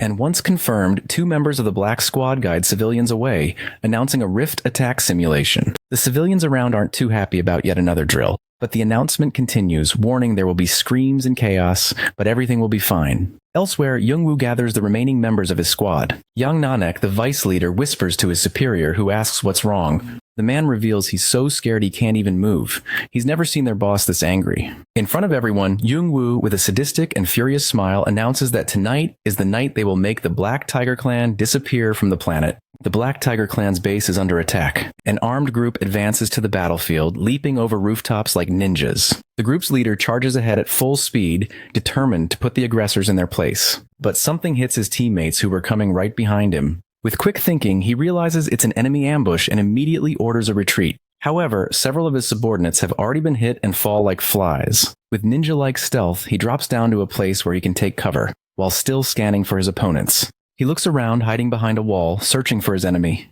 But a voice from behind catches him off guard. It's Young-woo standing right next to him, already warning him not to get too excited just because he's alone. The ninja leader doesn't waste the opportunity and immediately attacks the boy with his katana. Young-woo lights up and goes in with a kick that's blocked.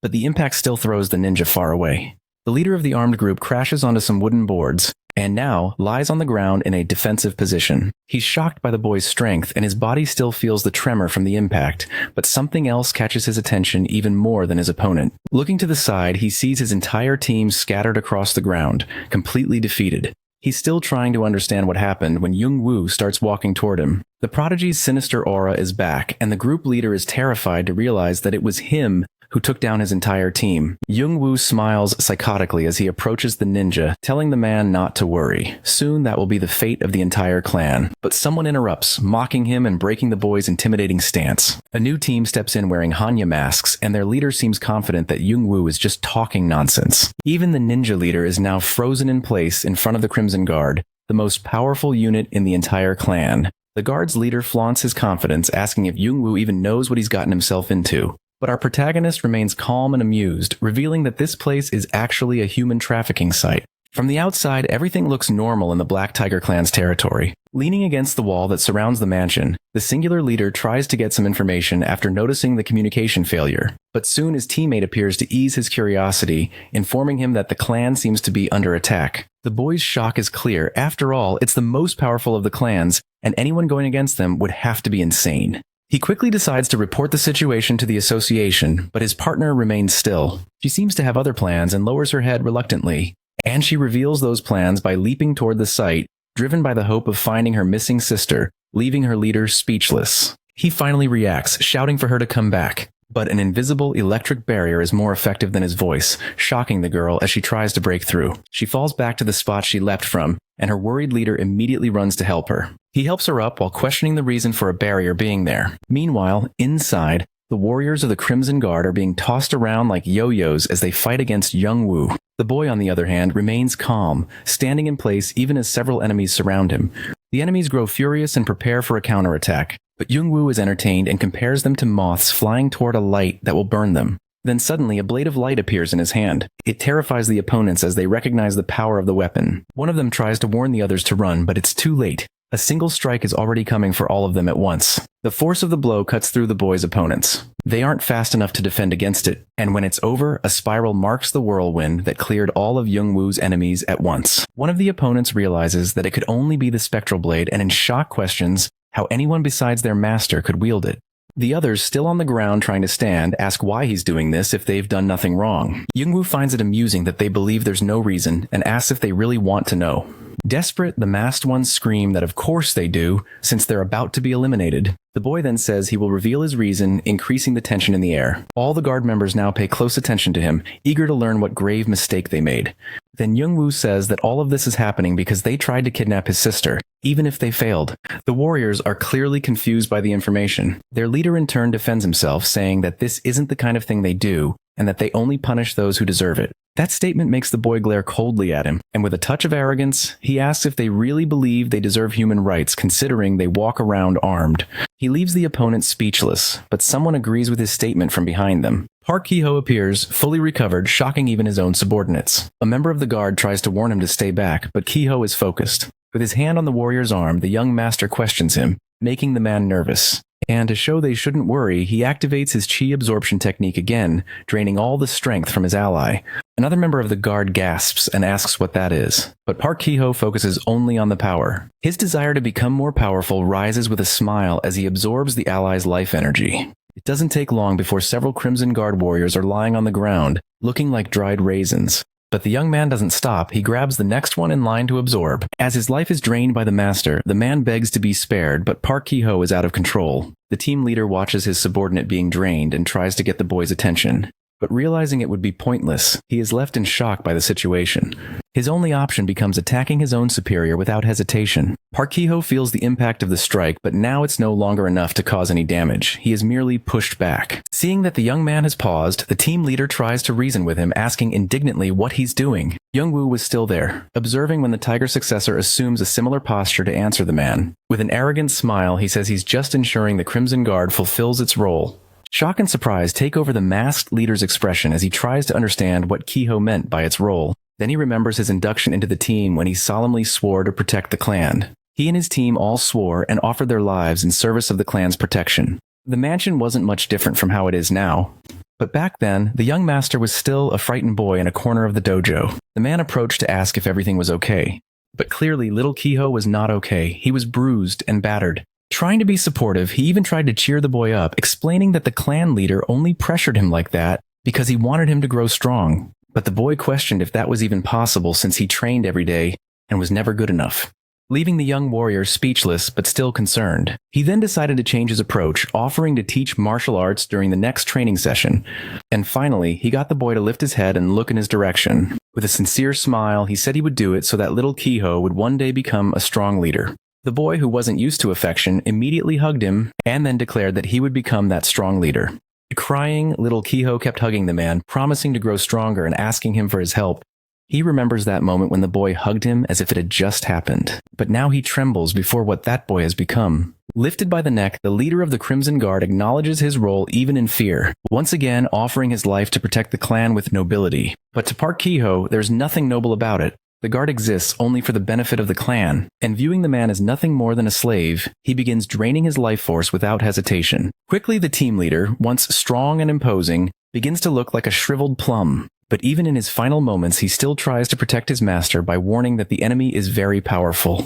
Park Ki-ho finishes the chi absorption, leaving behind only a dry husk, which he discards on the ground without mercy, even as he acknowledges how much he needed the man's strength. Finally, the boy's attention turns to his opponent, who is still waiting, and he wonders if he should thank him for the time he had to grow stronger. But Youngwoo replies that he too is grateful, because now he only has to deal with one, not many, then asks again how Ki-ho learned that technique. The answer comes in the form of a punch to the stomach, as the clan successor owes no explanations to his enemy. Youngwoo watches his opponent's movements with surprise, realizing his strength has grown. Suddenly, a series of successive blows come at him, but he defends against them all, until finally a punch breaks through his guard as Park Ki-ho declares that today is the day he teaches him a lesson. Inside the Black Tiger clan's base, screams and complaints echo through the air. The leader of the Black Squad, along with his vice leader, are also fighting off an entire team of ninjas.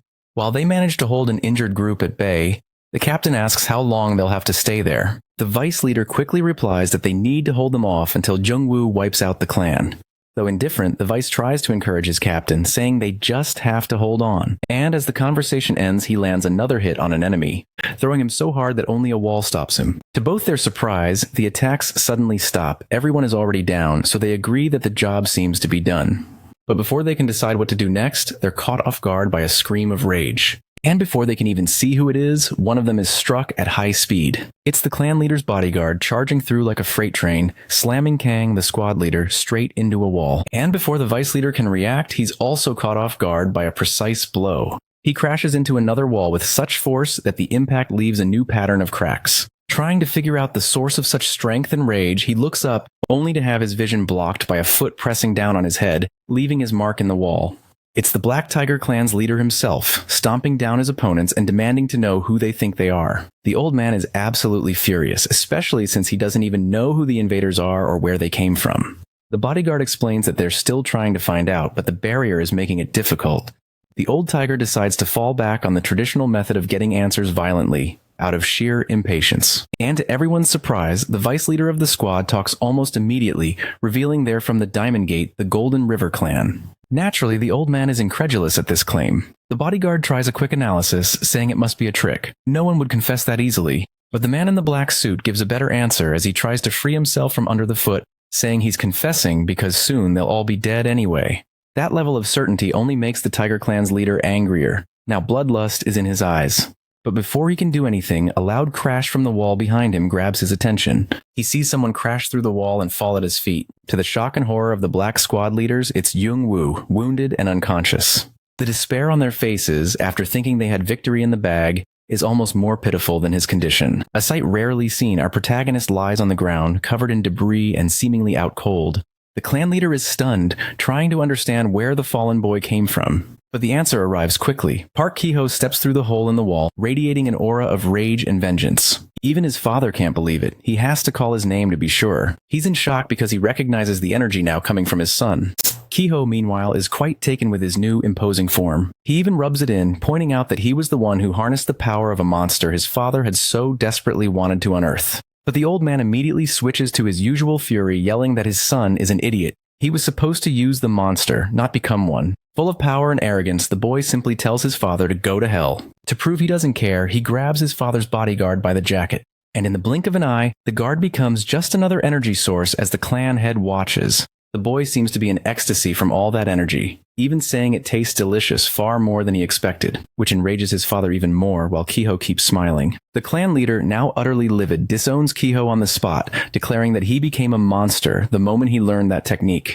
But the boy isn't as shaken as expected. After all, he grew up hearing that he wasn't truly his son because he was weak. So he asks his father, which is worse, having a weak son or a strong one who's a monster? The old man is left speechless. After all, it wasn't a lie. Marching forward with arrogance, Ki-ho even suggests his father retire, since he'll be the leader from now on. The Tiger Clan leader scowls instantly, calling his son arrogant. Meanwhile, the successor, with a wicked grin, offers him a fair fight since he was always taught the strongest takes everything.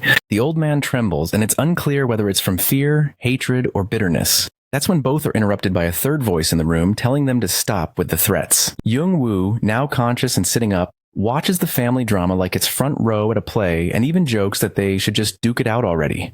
Park Ki-ho is genuinely stunned by his opponent's resilience, but our prodigy mocks his surprise, pointing out that not even his subordinates have been eliminated yet.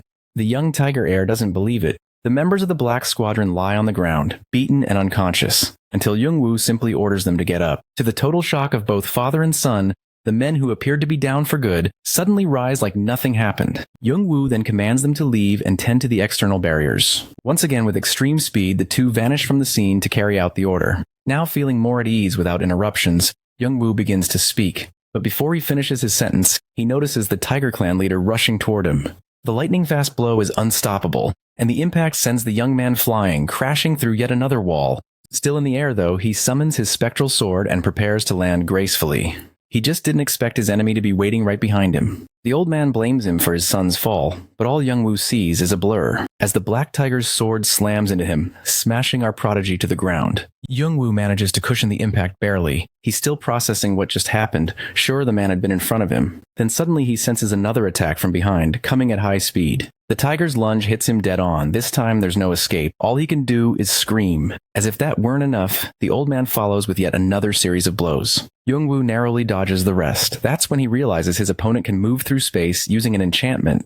But Park Yong-shin doesn't care if the boy figured it out. His rift core eyes still burn with resolve. He stares at Young-woo like prey to be hunted. Then he unleashes the Black Tiger's explosion directly at him while he's still midair. But our protagonist isn't just anyone. He has tricks too. He counters the blast. He admits he's impressed by the opponent's technique, but says he's still nowhere near his level. Driving his spectral sword into the ground, the young man activates it, causing fractures and ruptures in the earth toward his opponent. Startled, Park Yong-shin jumps back, trying to escape.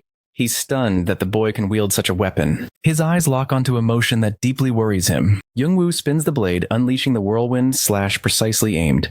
The destruction is on a whole other scale, far worse than just breaking through walls. The old tiger can't believe he had to defend with his own magical sword. He wonders in disbelief just how much power this boy has, even being so young. Landing on a rooftop that somehow withstood the impact, he tries to gain momentum. But a new explosion hits his position dead on, forcing him to dodge again. At the epicenter of destruction, Young-woo stands with his blade, making any approach impossible, sir. Yet the young man knows the old man still isn't fighting at full power.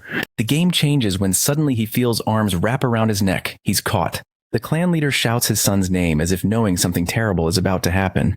But Ki-ho feels completely in control, ready to play his trump card by draining his rival's energy. A massive concentration of energy begins swirling around them as the successor begins the drain. Young-woo is in serious trouble, veins bulging as his life force is pulled away. Meanwhile, Park Ki-ho is more confident than ever, reveling in the chi he's absorbing. And it truly seems there's nothing the prodigy could possibly do now to escape. But in his final moments, he remembers something. He seems to feel more pain from having to play his hand than from the attack he is suffering. Ki-ho is so focused on absorbing all that energy that he can only wonder who Young-woo is to be so powerful, which makes him slow to notice, but he feels something different. The chi flow reverses, and Park Ki-ho realizes that the tables have turned, but it is already too late. His father tries to run toward him as if he could do something to stop fate, but Young-woo warns that it's already too late for him. With a devilish smile, our protagonist no longer seems to be suffering as before, and in a few seconds, the young successor becomes as dry as all the corpses he had left along the way. The father is still in disbelief and unresponsive upon seeing his son in that state. Young-woo says that after all of his reincarnations, it was obvious he would have learned the technique and had only refrained from using it before, so as not to stoop so low. Finally bidding farewell to his rival, who falls like a dry leaf to the ground, while all his father can do is watch. Now consumed by a new level of hatred and resentment, Park Yong-shin trembles, quickly beginning to run again, now toward his enemy, ready to eliminate him if he cannot save his son. But Young-woo is prepared for the charge and even mocks, asking if he has ever seen a dead person come back to life. A new explosion can be seen from kilometers away. The old man was hit and the damage makes him cough up blood. Wounded from head to toe, he still stops and questions who that monster is. He's fighting, asking the reason for the extermination of his clan in such a manner.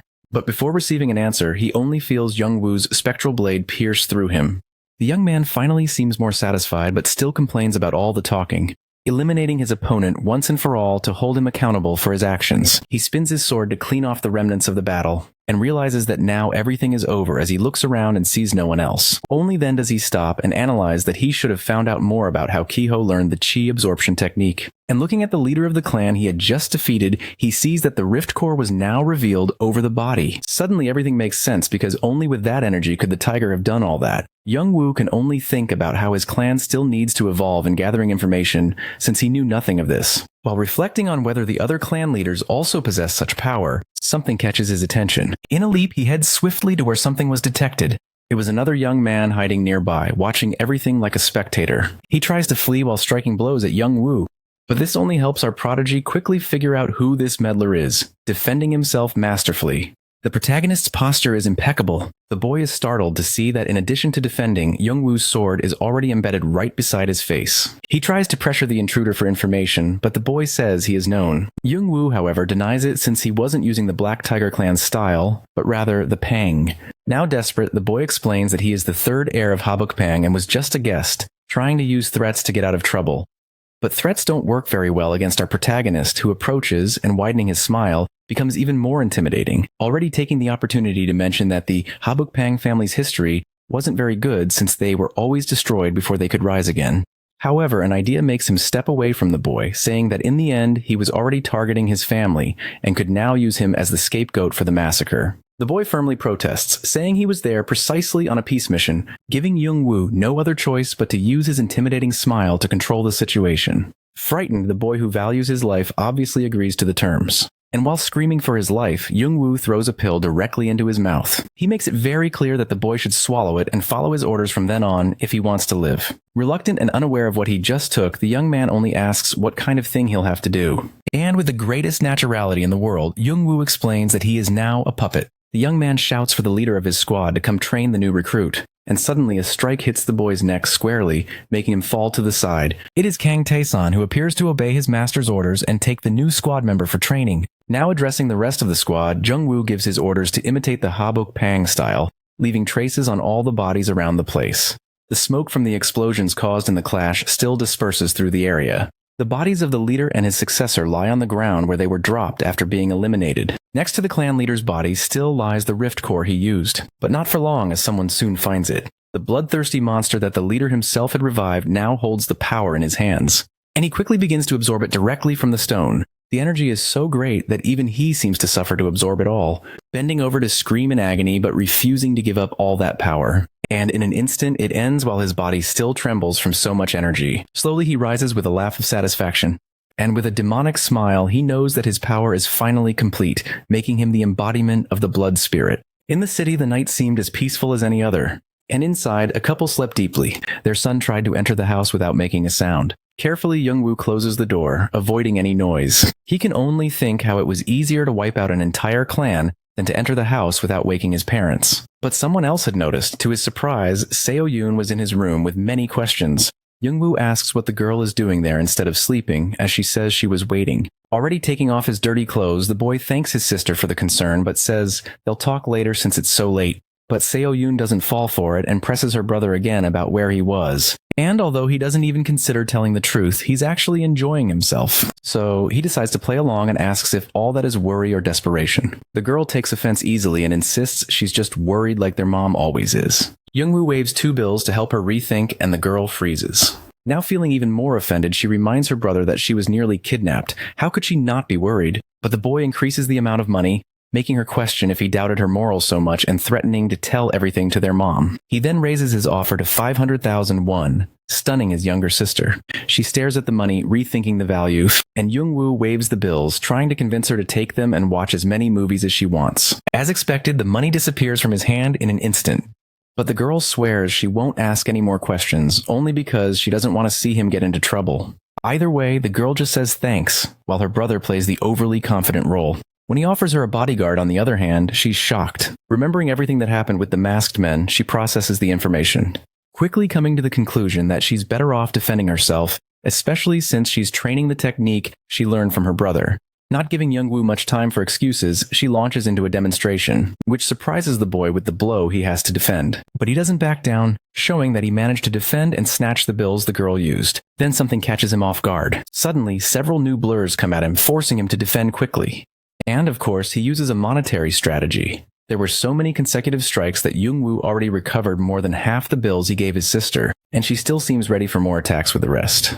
Despite his unshakable posture inside, Youngwoo feels quite proud and knows his sister really can defend herself now, so he gives the money back, asking her to keep practicing. The girl picks up her bills and heads out of the room, frustrated with her brother who never praises her, slamming the door with no caution at all, unlike her brother. Which leads Youngwoo to wonder how dealing with his little sister can be harder than exterminating a clan. Finally, our protagonist has a moment of peace and throws himself onto the bed. But his mind is still working as he calculates one less problem now that the black tigers are gone. As sleep begins to set in, intense memories emerge, forcing the boy to sit up suddenly, trying to shake off the painful memories. He presses his head as if that could block his thoughts. But inevitably, he remembers an encounter from a past life. When a girl, upon introducing herself, offered him food in case he was hungry. Annoyed, he asked if the roast was poisoned. To prove it wasn't poisoned, the girl herself took the first bite, praising his caution. But Youngwoo's logic was perfect, since they were in a training field where only 3 of them would survive. Unexpectedly, the girl made him a proposal,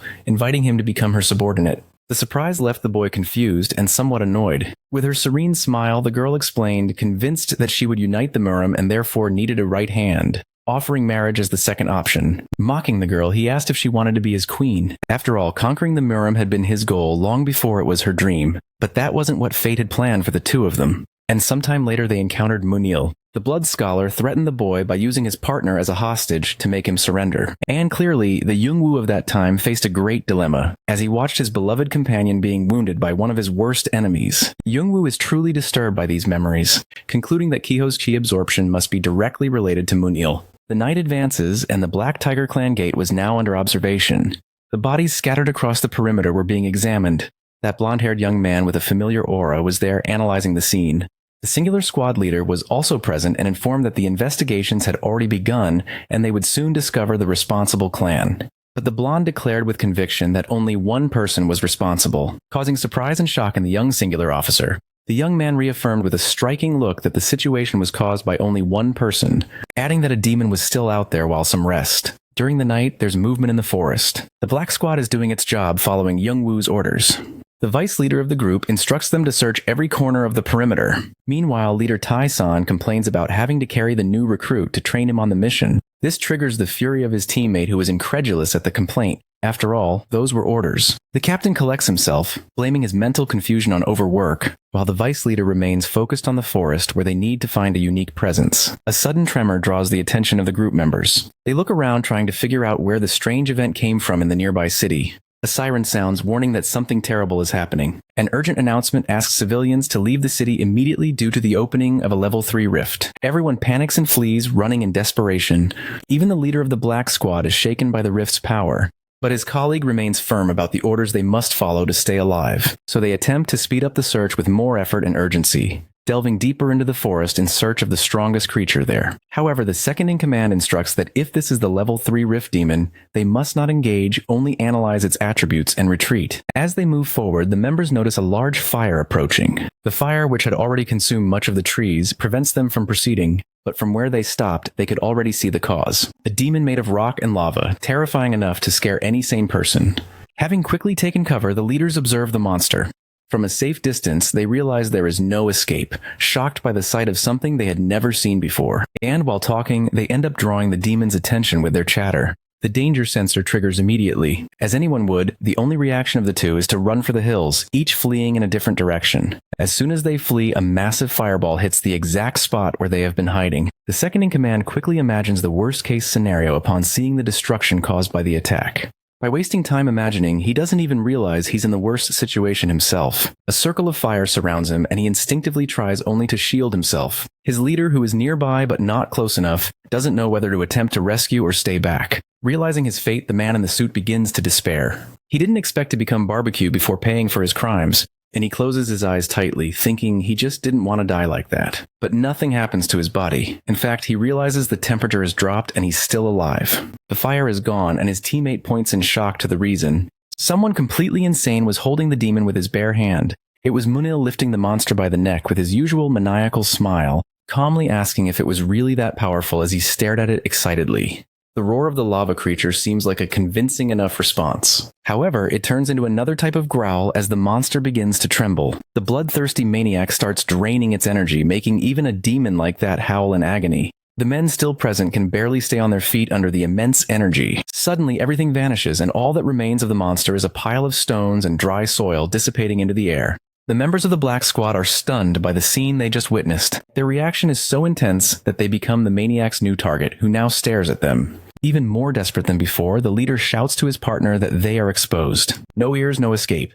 They charge at the man with speed, who makes no sudden movements beyond revealing that he knows they reek of the immortal spirit. The shock paralyzes the two mid-charge, only able to ask how he could know. Munil's smile, lit by pure malice, reappears as he confirms that his target has reincarnated. The next day, a meeting between representatives of the 7 remaining clans is announced at the base of the Celestial Peace Clan. Journalists from around the world watch closely as each representative arrives, starting with the leader of the Hua Shimin clan with his long white beard and Tibetan monk attire. The cameras roll now and stop moving to the next leader who arrives with his subordinates. The muscular man in a long coat and stylish hairdo, bearing a serious expression, is the leader of the Gom Shimin clan. Before the reporter can look for the next leader, the team is surprised. Lee Hobuk, our favorite brute, arrives with full energy but regrets not dressing better. Lowering his voice for a moment, the clan leader warns his vice not to do anything rash, which irritates Youngwoo. Hobuk, excited, tells the young man not to worry. He could defeat everyone there anyway, though he's still the one blamed for the fall of the Black Tigers, so he's under scrutiny. Youngwoo quickly responds that he's not in a good mood, having lost contact with his squad. He seems worried, as if sensing something bad happened, and says he needs to find them as soon as possible. His leader is understanding but asks him to focus on the meeting, especially on the leader of the Celestial Peace Clan. Suddenly, a voice surprises them by asking why anyone should be cautious around her father. Youngwoo immediately recognizes Chae Yun-jung, his classmate. Annoyed by the nerd's presence, the boy asks why she's there while Hobuk simply watches. Before the girl can reply, a blonde man with a goatee wearing a sharp red suit interrupts them. The blonde with the goatee, full of presence, is Chai Myung-chul, leader of the Celestial Peace Clan, and his daughter, the nerd Chae Yun-jung, explains to him that she's the boy's classmate. Not understanding the student's relation to the meeting, he asks if the boy is the Diamond Gate heir, but his daughter explains that he's actually the vice leader of a clan. Hobuk doesn't miss a beat, and realizing the girl is the magic prodigy, already offers his son in marriage. But Chae Myung-chul cuts in, mocking the brute with an amused smile. Leader Lee replies with the same excitement, implying that the man with the goatee is a sly one. The tension and excitement between them are clear, hinting at shared history as they discuss where they might face off. The journalist, noticing the exchange, tries to get closer for more information, only to be blocked by a guard. This shifts the leader's focus, and they choose to head into the meeting room to avoid the buzz. Myung-chul leads the way, followed by Lee Hobuk and his vice, Young-woo. The nerd wastes no time and resumes talking with Young-woo, who admits he's surprised to see her there, and even more to find out she knew more than just magic. Before moving on with her father, the girl explains that magic is what allowed her to be there and learn her clan's techniques. She ends the conversation upon entering, welcoming him to her home with a sincere smile. Outside, the young singular investigator watches the meeting venue where journalists and security wait. He is reflective, remembering the conversation from the previous night with the mysterious blonde man. From the branch of a tree, he analyzes the situation, while reporters prepare for upcoming interviews. The young man recalled that besides the Black Tiger clan attack, there was also a level 3 rift opening the previous night, but mysteriously, the demon vanished. Central Command even had to cover up the information, claiming it was a false alarm, but he knew the massacre was connected to the demon's disappearance. He stares at the meeting site as if he could figure out who among them was responsible for both events. But he grows frustrated and gives up after burning through so many brain cells. The young man mutters to himself, complaining about the lack of intel from his mysterious contact who never reveals anything. Overcoming the frustration, the young singular decides to do everything he can to uncover the truth on his own. In the meeting room, all the clan leaders are seated around a table discussing formalities. The Tibetan monk leader proves to be less patient than he seemed, complaining about all the stalling. Meanwhile, the stylish buff guy doesn't like the idea of rushing and calls the old monk a fool. This sparks clear tension between the two as they argue over whether the meeting is dragging on or not. The monk finally loses his temper and drops a bombshell, accusing the Habakpang group and demanding fierce justice. But the stylish leader fires back in the same tone. Reminding him of the danger of provoking the Habakpang rising and slamming the table, he warns that the whole country could suffer as the group has backing from the Chinese government. The imposing leader Myung-chul, with his usual calmness, asks everyone to settle down since they're not there to fight, prompting the hothead to sit down again and admit he overreacted. Hobuk watches the situation in silence without saying a word, as Myung-chul continues, explaining that from his assessment, the evidence is still too vague. The old monk, now calmer, asks his colleague if it's possible someone is intentionally trying to spark a conflict with the Chinese government. The celestial peace leader neither confirms nor denies it, simply saying no one present would be capable of wiping out an entire clan that quickly. He then passes the floor to Lee Hobuk, requesting his opinion since he had been silent for so long it was starting to bother everyone, gaining the monk's support. Lacking brains despite his muscle mass, Lee simply says the Black Tiger clan fell because they were weak. Not even Myung-chul expected that, left dumbfounded by the brute's simplistic statement. The old man beside him silently judges his brutality and lack of tact. Feeling personally attacked by the glares around him, Hobuk questions why the reaction. The host deflects, preferring to avoid further comments. So the brute just stands up, declaring the meeting over since there's nothing left to say. The Celestial Peace Leader agrees, ending the meeting saying only that they'll do what is most beneficial for everyone involved. As the meeting wraps up in the conference room, a conversation continues outside in a garden. Chae Yun-jung appears shy, but mentions that the meeting will likely take a while. Suddenly, her shyness disappears as she decides to fetch a cake she baked earlier, leaving Young-woo confused. She asks if he likes some cake, and he says he does, which prompts her to dash off to get the snack before he can say another word. Now alone, Young-woo appears incredulous about the situation, though it's not exactly absurd. But his thoughts quickly shift from the girl back to his plans, which remain unchanged. At that moment, he remembers one of his key pieces, the Black Squad, currently missing but never to be underestimated. While lost in thought, his phone rings, snapping him back to reality. He answers with a glimmer of hope, which quickly turns into panic as he asks if they've been found. In a forest, a shallow pit reveals traces of battle. Young-woo and his assistant Kim stand silently analyzing the site where the squad fought their last battle before vanishing. But to Young-woo, who examines it coldly, this wasn't a battlefield. That was as if he could still feel the energy of those who had been there and the techniques they used. He could tell the Black Squad had no chance against their opponent. His assistant is stunned by the statement, asks if he's sure, but Young-woo rushes off in another direction without even answering. He finally arrives at his destination like a bloodhound halting at the scent. And there he finds a scene of pure devastation surrounding all his subordinates, withered and shriveled like mummies on the ground. Breathless, Assistant Kim finally catches up and asks what happened. And the answer is right in front of him, though even seeing it, he can't believe it. The obvious is then confirmed by the man in the suit who screams in despair upon seeing the mummified squad on the ground. In a scream that blends rage and desperation, Young-woo calls out to his squad. Shouting at the top of his lungs, he demands to know how much longer they plan to lie there embarrassing themselves doing raisin cosplay. The squad reacts to their master's voice, and soon all of them begin to open their eyes. They rise slowly like a horde of zombies waking and crawling from their graves. Apparently, Mr. Kim wasn't aware of this ability, which shocks him as he watches the dead walking toward him. With a proud smile, Young-woo explains that they don't die while under the effect of the immortal spirit. Technique. Back at Diamond Gate Base, the day seems even brighter. They're still recovering. Men try to identify their attacker for their chief. The vice leader still trembles, recalling the power of that man despite never having heard of him. Young-woo stares at the sketch, stunned, already suspecting what it was, and immediately criticizes Kang Tae-san's drawing, which looked more like a shaky doodle.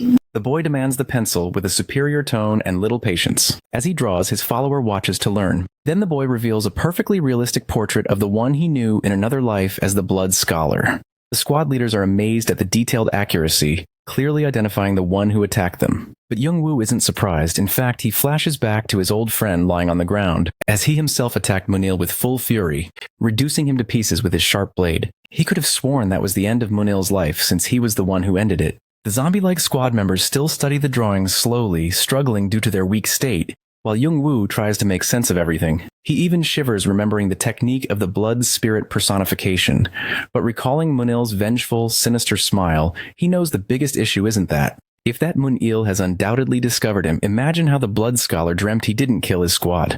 Young-woo concludes that the enemy now knows he's reincarnated, and he can only wonder if he's the target now. Young-woo is extremely anxious. After all, the enemy is far too quiet and patient compared to what he remembers. Elsewhere in the forest, as night begins to fall, the bloodthirsty maniac himself is fleeing from a team of singulars. They seem determined yet completely unaware of their target's true power. But the man just wants to get out of there, evading all attacks, at least until he grows tired of the cat and mouse game and decides to take action to get rid of them. With just a snap of his fingers, one of the Singular's energy vanishes completely. The tide turns, and now the rest of the team decides to scatter and defend, while Munil continues on his path. His wicked smile reveals that his patience has run out, and he doesn't need much to end the game. He simply stretches out his hand and closes it as if gripping the energy around his fist. Instantly, all members of the singular team chasing him begin to succumb to chi absorption. They drop to the ground like dried plums one by one. But Munil watches the outcome of his own power with excitement. So proud, however, he doesn't notice that an attack comes by surprise as one singular tries to strike him with a sword. It's the team's commander, the one Munil nearly wiped out, and he's absolutely furious, almost landing a blow which the maniac dodges by a hair. Munho lights up, asking if he's truly the group's commander, and the one-eyed old man introduces himself as Park Han-dong, commander of the 12th Battalion of the Association. The maniac decides to reveal his identity too, introducing himself simply as Seo Moon-il. The commander begins his interrogation right there, demanding to know where Moonho comes from and who his superiors are. But the man is completely unaware of modern reality and doesn't know what a government or clan is, not believing the lunatic's ignorance. The Singularity leader charges forward, ready to extract the truth by force. Seo Moon-il aims an attack again, snapping his fingers at the one-eyed man, but he misses the commander's blind spot, allowing him to dodge and close the gap rapidly. Annoyed, the Blood Scholar watches his opponent approach closer than expected. Finally, using direct contact for the first time, he grabs the head of the still confident opponent. The bloodthirsty man is ready to drain more chi with his technique, but his opponent seems to have a trick up his sleeve. He uses his disassemble technique, dissolving right in Seo Moon-il's hands, completely surprising him. He even laughs, finding the man's technique very interesting. But his curiosity quickly turns to alarm as he notices something else. He hadn't just disassembled, he was now reassembling too close for comfort. And in a treacherous strike, the Singularity Commander reforms with his sword piercing the maniac from behind, demanding answers. Once again, Seo Moon-il gives only his name, but the man isn't satisfied and demands more information. So Moon-il asks for patience, promising that soon everyone will know who he is, once he conquers the Murim. Confused, the one-eyed commander brushes off the nonsense, not even knowing what Murim is. But the psychopath, still holding the sword that pierces him, is determined, claiming he will restore it. Now completely bewildered, the commander questions him again, thinking he's losing his mind. However, before he can act, he goes into shock. In just a few seconds, his energy is drained directly by the Blood Scholar, and he collapses to the ground like all his subordinates, already drained. With a smile on his face, the maniac turns to someone else, asking the opinion of the young man who had already noticed his approach. But Jin Gongbak, the mysterious blonde, does not look pleased. A storm brews with dark clouds gathering above. A figure can be seen floating among lightning and thunder. The embodiment of death with a flaming red skull and a scythe hovers imposingly. Then a blue dragon roars and bursts forth from the storm clouds. The two creatures face off and an epic battle begins, full of roars and growls. Death evades the dragon's claws and slashes the beast with its scythe, cutting along its long body. The pain makes the dragon let out a wild, desperate roar, which startles Youngwoo awake from his metaphorical dream. He sits up suddenly, then closes his eyes again, trying to capture every detail, soon understanding the context and the revelation he just received. He rises and moves with determination, stepping out onto the balcony, climbing the railing, fully intent on heading to his destination. Without hesitation, the boy leaps toward his goal, leaving a crater in the ground where he landed from several stories up. But he doesn't care, using the impact to launch himself forward at top speed toward his objective. The night wears on and dawn approaches. Still in his pajamas, Youngwoo stands in stunned silence. The boy stares at the traces of a massive battlefield where a fight recently took place. Knowing exactly what that means, he's filled with concern. The city is still trying to adjust to the fall of the Black Tiger clan, which disrupted the entire command chain in the region. The Diamond Gate, being the nearest power, has become the new authority. In a restricted room, a meeting is underway. An elderly man and woman from the clan administration inform the leader and Secretary Kim of two associations requesting protection. Lee Ho-buk, clearly bored, suggests rejecting both petitions. But the bald man and the elderly lady are horrified, scolding him, reminding their leader that he's now responsible for the Black Tiger's former territory. Secretary Kim, overwhelmed by the chatter, yells at them to stop talking. He asks the leader himself to order the two to be quiet, calling them old foxes. The two are shocked and offended by the name-calling. Even Leader Lee is stunned by the secretary's behavior. But Kim doesn't stop. He now criticizes Ho-buk himself, accusing him of blind ambition, earning a scolding from his boss. But the secretary refuses to back down, calling himself someone with a strong personality. Everyone in the room is utterly confused by the situation. Lee Ho-buk even wonders aloud if the man ate something rotten. Eventually, the assistant regains composure and, now speaking seriously, explains they have double the workload with less than half the personnel. The bald man and the elderly woman agree, thinking that was obvious. But Kim shouts that this is why he's so stressed, because he's the one stuck solving everything alone. The chief asks if things hadn't recently improved, thinking they were making progress. Serious, the secretary reminds the leader that on top of everything, he also promised to avenge the Black Tiger clan, which brings a proud look to the brute's face as he loudly declares his loyalty. But his assistant remains unconvinced and questions his values, putting Hobuk on the defensive. With some hesitation, Mr. Kim asks if the clan really intends to face the Habapang, to which his boss arrogantly replies that his clan is unbeatable. Once again, the assistant feels the need to explain things to the brute, who seems unaware of just how powerful the Habapang truly are, since they are a guild. For the first time during a meeting, the clan leader actually seems to pause and reflect. But instead of offering an opinion, he simply wonders aloud where his vice leader is, since it's always him who resolves everything. He can be heard questioning Youngwoo's absence even from outside the base. Kim coldly informs him that not only is the boy not present, but he also hasn't responded to any attempts at contact. Lee Hobuk wonders if this might still be connected to the incident with the Black Squad.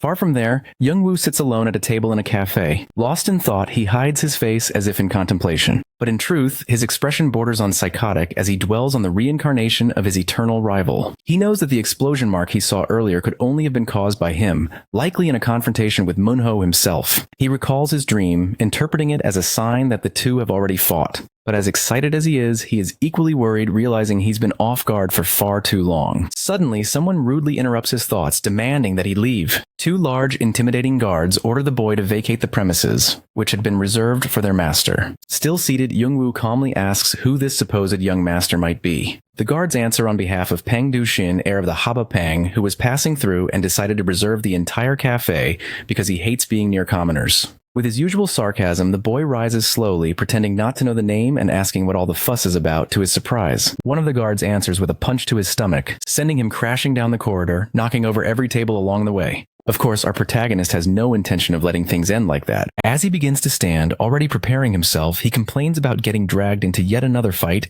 when he was just trying to enjoy some peace. But before he can make a move, something unexpected happens. Money is tossed at him. The other guard throws down bill after bill in an attempt to buy his quiet exit.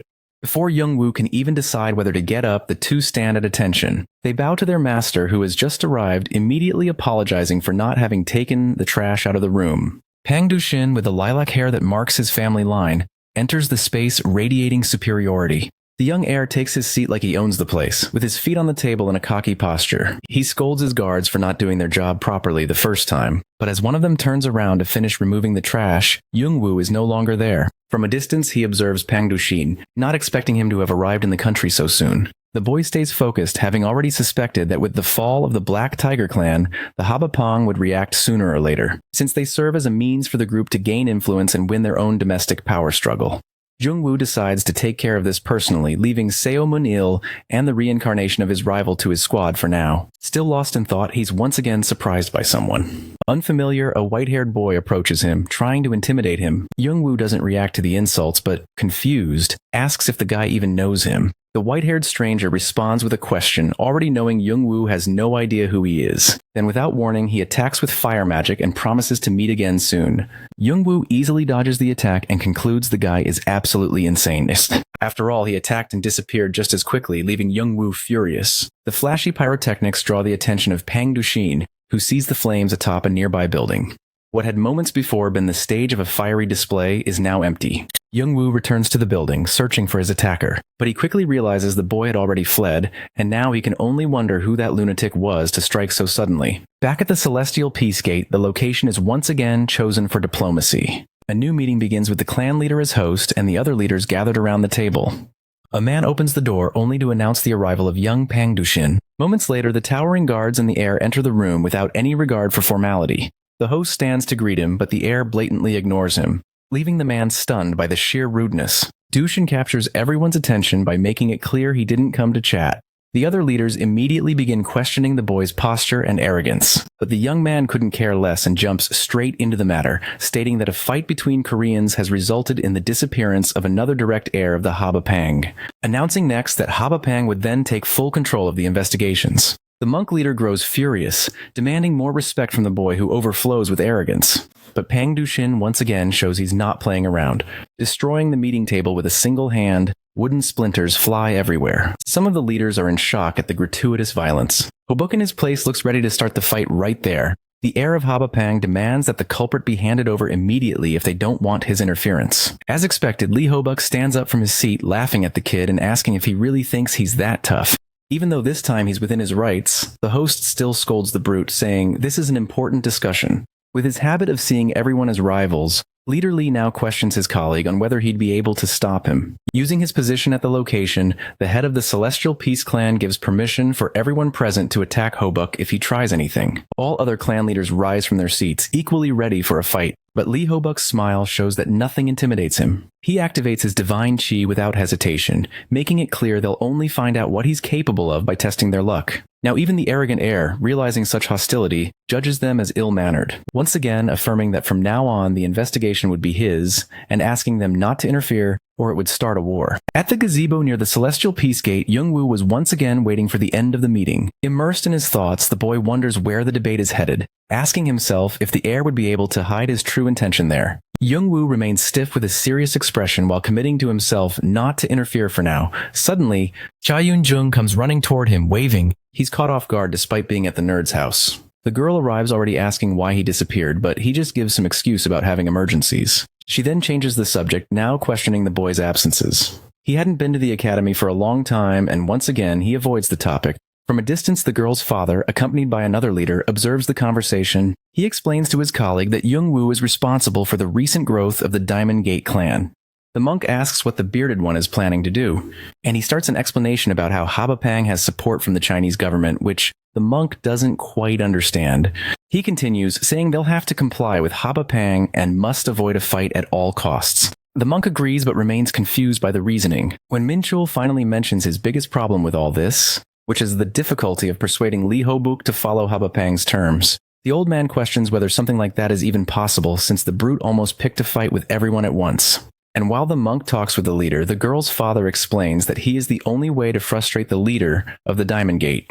At the gazebo, while the conversation between the teenagers seemed to flow, a familiar boy appears. Young-woo recognizes him instantly, becoming disturbed. But Cha Yun-jung greets him kindly, calling him brother. Our protagonist can't accept that the lunatic from the rooftop could be the girl's brother, so she decides to introduce them, explaining that Ho Mayang will be her clan's successor, and that they grew up together. At that moment, the boy steps in closer, throws his arm around Young-woo's shoulder, and reminds her that actually they were supposed to get married. Young-woo is shocked to hear something about marriage, but before he can confirm it, Ho Myung is already accusing him of flirting with his fiancée.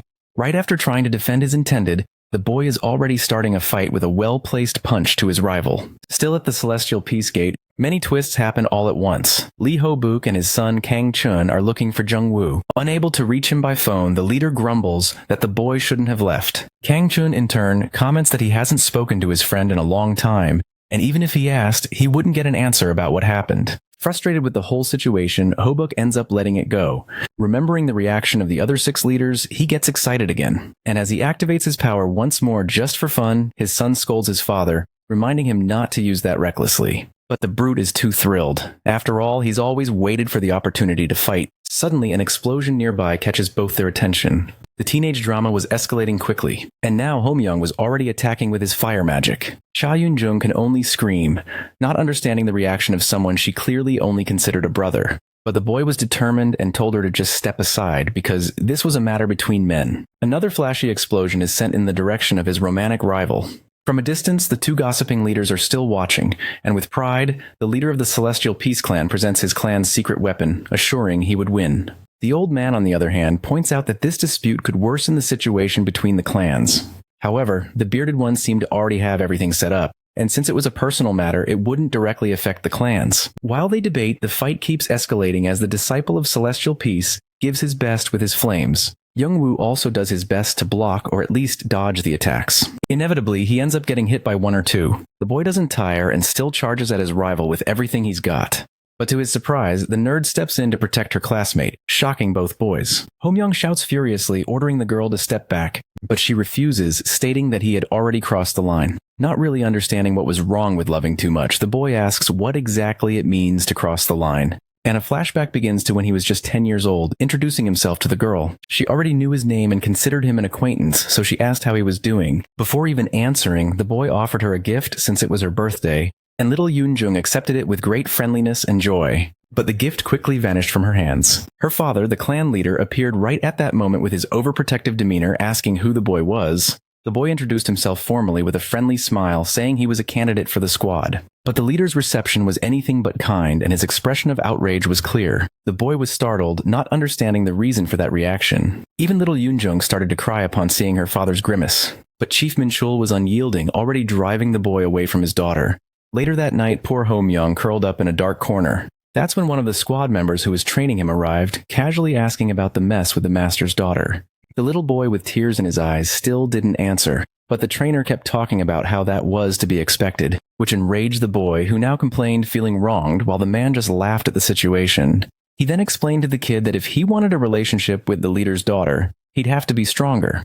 That marked the boy, who repeated it to be sure, and was reassured by the man who said the strongest gets everything. Determined to become the best in the squad, he started training even harder. Even in dangerous situations like climbing, he was always at the top. In the arena, no one could defeat him. And as he grew, he fought even more opponents at once, always asking for more and more challengers. He remembers everything he went through as he holds the nerd girl's shoulders and explains that he did it all for her. But Cha Yoon-jung makes a face and complains about the boy's strength. Now irritated and frustrated, Homyoung yells at the girl, demanding that she acknowledge all his effort, which ends up having the opposite effect and makes her command the boy to stop, since she's already uncomfortable. He then screams even louder, as if that could make anyone understand.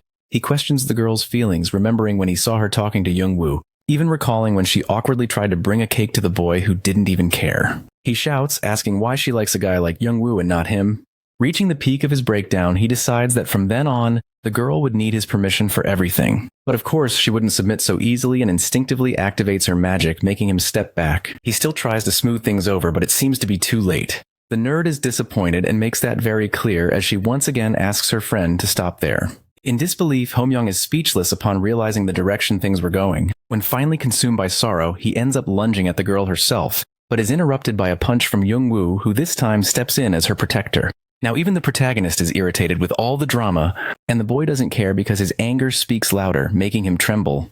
With his usual demeanor, Youngwoo explains that he wasn't fighting back because he believed it was a misunderstanding, but patience has its limits. Feeling offended, Homyoung goes into attack mode, saying his rival must have a death wish. But now the Dark Prodigy is fed up and itching for a fight, ready to unleash his stress. He just didn't expect to take a punch from his opponent right off the bat. Then he realizes something's wrong. He can't move. Homyoung doesn't give him any time, already coming in with another blow while questioning Youngwoo's interference. This time the boy manages to dodge and takes the opportunity to ask if his rival really thinks that's love. And with a counterattack, he declares that all of it is nothing but coercion and violence. Disoriented by the strike, the boy repeats those words with a sarcastic tone. Once again filled with rage and self-righteousness, he inflates his ego to say no one understands everything he's done for the girl. Both are surprised by a new intervention in the argument. Yoon-jung shares her point of view, reminding her friend she never asked for any of it, that those were his feelings, not hers. Homyoung suddenly sees his pride shatter. Realizing his love wasn't returned, he becomes frustrated. Seeing where things are heading, Youngwoo tells the nerd to step away, but she isn't convinced. So to show he's serious, the boy yells at her to leave right now, which ends up making the girl obey. She activates her magic to create a portal and asks her classmate to be careful. With a hysterical laugh, Homyoung is in disbelief. Feeling humiliated, he decides to end Youngwoo once and for all. He charges at his rival without hesitation, ready for revenge. Meanwhile, the monk leader questions Min-chul's methods, but he says victory is what matters. The old man then glares at him, judging his priorities while his granddaughter was at risk. As if reading his mind, the Celestial Peace Clan leader says he knows he seems heartless, but asks the elder to look around. And when he does, he sees Pang Deshin watching the fight closely, as well as their fellow clan leaders who had already been there for some time, observing the violent drama.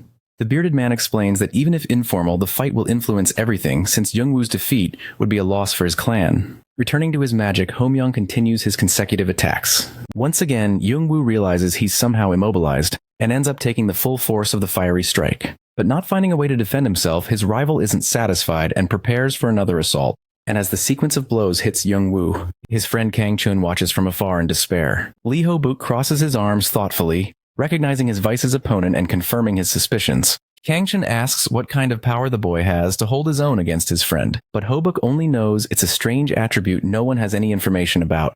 Youngwoo starts catching onto his enemy's rhythm and realizes it was the mysterious attribute that paralyzed him. He believes he dodged the attack, but soon notices his opponent is very close. this time too close to defend or dodge, sending him straight to the ground. Our protagonist seems about to suffer his first defeat in this life, fallen and wounded from the impact. But as Ho-myung prepares to deliver the finishing blow, something different stirs in our prodigy. His eyes ignite with determination as he concludes the best way out of the situation, while Ho-myung manifests a massive fire fist through his magic. Kang-chun and his father cheer from afar, hoping Jung-woo can react. The flames shoot from the boy toward his target with force, causing a huge explosion. The clan leaders are amazed by the sheer power. They're certain that after a blow like that, it must be the end of the fight. But Kang-chun doesn't doubt his friend for a second and notices something. It's Jung-woo, our dark prodigy, returning to the attack as if he'd taken no damage at all. Everyone is in shock, including the dramatic rival. Proud and full of himself, Jung-woo anticipates his opponent's confusion with a smile on his face. The boy doesn't understand how Jung-woo couldn't have discovered his secret, trying with all his might to regain control of the situation. But before he can react, another punch from Jung-woo lands full of rage, causing the boy to panic, realizing his power might have lost its effect as he begins to lose consciousness. The boy starts to drift into delirium, once again remembering his past with his trainer. He was always there to support him as he recovered from his intense training sessions. The trainer even granted him benefits like knowing the subjects that would be on his tests, leaving him deeply moved by such help and encouragement. Then he remembers the night when everything changed, when he finally reached the top and went to tell his greatest supporter that he was now the leader of the squad branch. The trainer, with a warm hug, still expressed confidence that the boy could become the squad leader. And as they talked, he told the trainer that to achieve that, he'd need to become even stronger and still needed help. When suddenly, what was once a supportive memory took a dark turn. Teenage Ho-myung had stabbed his greatest ally in the back. He didn't do it with joy, but with tears and sorrow because he needed the attribute. The trainer with difficulty said he only had to ask and he would have given it to him. But crying, Ho-myung revealed that his attribute was theft and he could only take his trainer's power by killing him. His friend's reaction was a completely unexpected smile and a compassionate hug that left the boy speechless. His trainer was determined to help him with his own life so that he could have everything he ever wanted. The shock of remembering all that pain snaps Ho-myung fully back to consciousness, and he charges into the fight again. But now it was too late, because the monster within Jung-woo had awakened. Ho-myung tries once more to attack with his flames, but this time Jung-woo is ready and warns him that his secret has been discovered. Saying there's no point in trying, the protagonist counters with a strike. Throwing his opponent against a wall and causing a massive impact. The boy is left on his knees among the rubble, but he's not defeated yet, still looking for support to try and stand, even coughing, wounded, and exhausted. Before continuing, he decides to ask how his rival managed to overcome his secret attribute. Proud, our protagonist explains that despite being a dangerous ability that got him hit a few times, he picked up on some clues. Ho-myung is even more confused and asks who could give him those clues, and Yoon-jung reveals herself without hesitation, reappearing near the battlefield.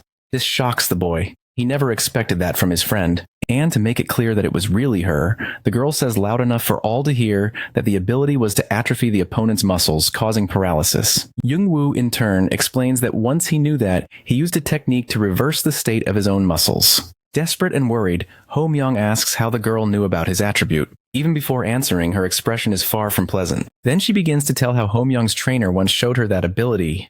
He was very insecure and thought his power was too strong for him, but the girl believed he could become very powerful. But the man was convinced it would be more useful to his friend. Even though she tried to convince him he should use that power himself, he still didn't want it, insisting it would better serve someone with ambition like Ho-myung. Telling that story brought the boy to tears as self-criticism consumed him.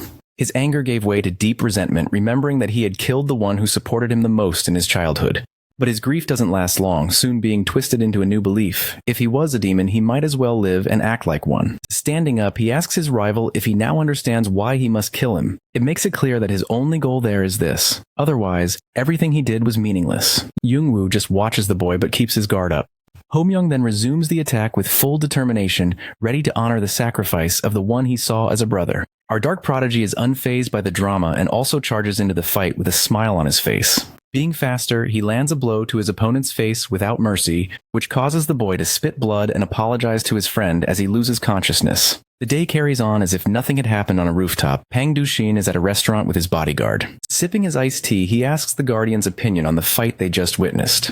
The bodyguard comments on Jung-woo's abilities and power, and the young master agrees, evaluating the boy as a class 7 in martial arts, or perhaps even stronger than the clan leaders. He stands up as if he's come to a new realization that the growth of the Diamond Gate clan can only be the work of Ha Jung-woo. The bodyguard then suggests they eliminate him before he gets any stronger, since one of their missions is to take down the strongest man in South Korea. But Dushin's idea is different. He says he wants to ally with the boy, leaving his subordinate in doubt. Consumed by arrogance, the young master calls him stupid and asks where he was during the meeting. Since it was clear the clans were on the brink of self-destruction through an internal war, and beyond Lee Ho-buk's explosive behavior, there was also Chai Min-chol's unpredictability, making everything more interesting. After the morning battle, the Celestial Peace Gate still stands, but inside, someone was falling apart. Leader Chai Min-chol throws a tantrum, yelling at his staff about the humiliation he had just suffered. Furious, he complains about the boy who should have won the fight but only made a fool of himself. Finally, he gives a loud order for everyone to hear to eliminate that useless brat. Behind the door, his daughter hears everything, shocked by her father's reaction. Shortly after, determined footsteps echo down the hallway. The door opens, but the men are surprised to find that Ho Myung is no longer there. They talk among themselves about what to do next while the wind flows through the window. Meanwhile, at the Diamond Gate clan, Secretary Kim is once again storming through the corridors, furious. He finds his young master, Kang Chun, who greets him with a cheerful smile, but the man walks right past him saying he has no time. The boy asks why he's so agitated, but the assistant insists he's not upset, ironically flinging open Leader Lee's door, looking more irritated than ever. His aura and expression leave no doubt about his temper, and he says he's there because of the war while Ho-buk plays dumb. With a psychotic glare, Mr. Kim reminds him that all the leaders are watching them, and shouts, asking how he could take out the Celestial Peace Clan's squad leader right in front of them all, but Ho-buk quickly shifts the blame. Young-woo, who is soon called in by the leader for support, worsens the situation by pointing out that besides the leaders, Pang Do-shin also witnessed everything. But he quickly justifies himself, saying the best defense is a strong offense, since an explosion is now inevitable, concluding that the clan should prepare in advance to strike at the right moment. Kang Chun watches everything in silence, knowing his friend is right. A few days later, everything starts unfolding unexpectedly at the academy. While the place seems empty, noise can be heard behind the buildings. A chubby, not-so-athletic boy is being targeted by bullies. 3 thugs are making sure he knows his place as someone who shouldn't boast about being of the academy. The boy tries to protect himself but keeps getting hit while the bullies mock his attribute. One of them rummages through the poor boy's things and finds his phone showing pictures of his sister. Now worried for his little sister, he begs them to leave her out of it and not do anything. But before he can react, one of the bullies attacks again, stomping on his hand, and crouches down to speak closer in a threatening tone. He turns on the camera and warns the boy that if he doesn't want his sister involved, he must strip and run through campus. His buddies are already back on his side, ready for the fun, when someone intervenes. Yuha-ra, the popular girl passing by, quickly asks if they're looking for trouble. Being fans, they forget about their target for a second and rush toward the girl, asking for autographs. Instead, the first to reach her is also the first to get hit. He's thrown against the wall while the blonde explains that she doesn't give autographs to people like them. She's dead serious and warns that all 3 of them are screwed. One of them finally sees her as a threat and tries to grab her from behind. But Yuha-ra's flexibility is well developed, and with a leg move, she strikes the boy in the forehead. The other one standing farther away is still trying to make sense of it. She's famous and pretty, so he doesn't get how she could also be strong. Without much drama, she explains that she trains hard every day and won't waste time listening to nonsense. Despite the bravado, she knows she only learned martial arts not to lose to Youngwoo, and now, for the first time, it's coming in handy. Now that she's shown she's not messing around, the girl orders the bullies to apologize. But that's not what the guys have in mind. They now decide to go on the offensive, charging at the girl with speed. The blonde dodges a surprise attack with impressive agility. But another one of the boys was already attacking too, and she had to defend herself, realizing they were well coordinated and outnumbered her. She decided to back off. However, the third one was already prepared for that, waiting for her in a striking position. Caught off guard, the girl sees a clenched fist heading toward her face. But before it could land, a hand intercepts the blow. It's Kang Hyun-woo, the big name of the academy, who defends the popular girl with style. A bit lost, the bully asks who this guy is to be interfering, and Yu Hara, on the other hand, recognizes him immediately, though she's a little confused by his presence there. Despite the girl's not-so-enthusiastic expression, he greets her with a kind smile. The boys who had seemed confident moments before are now stunned and wide-eyed, quickly dropping to their knees to beg for forgiveness.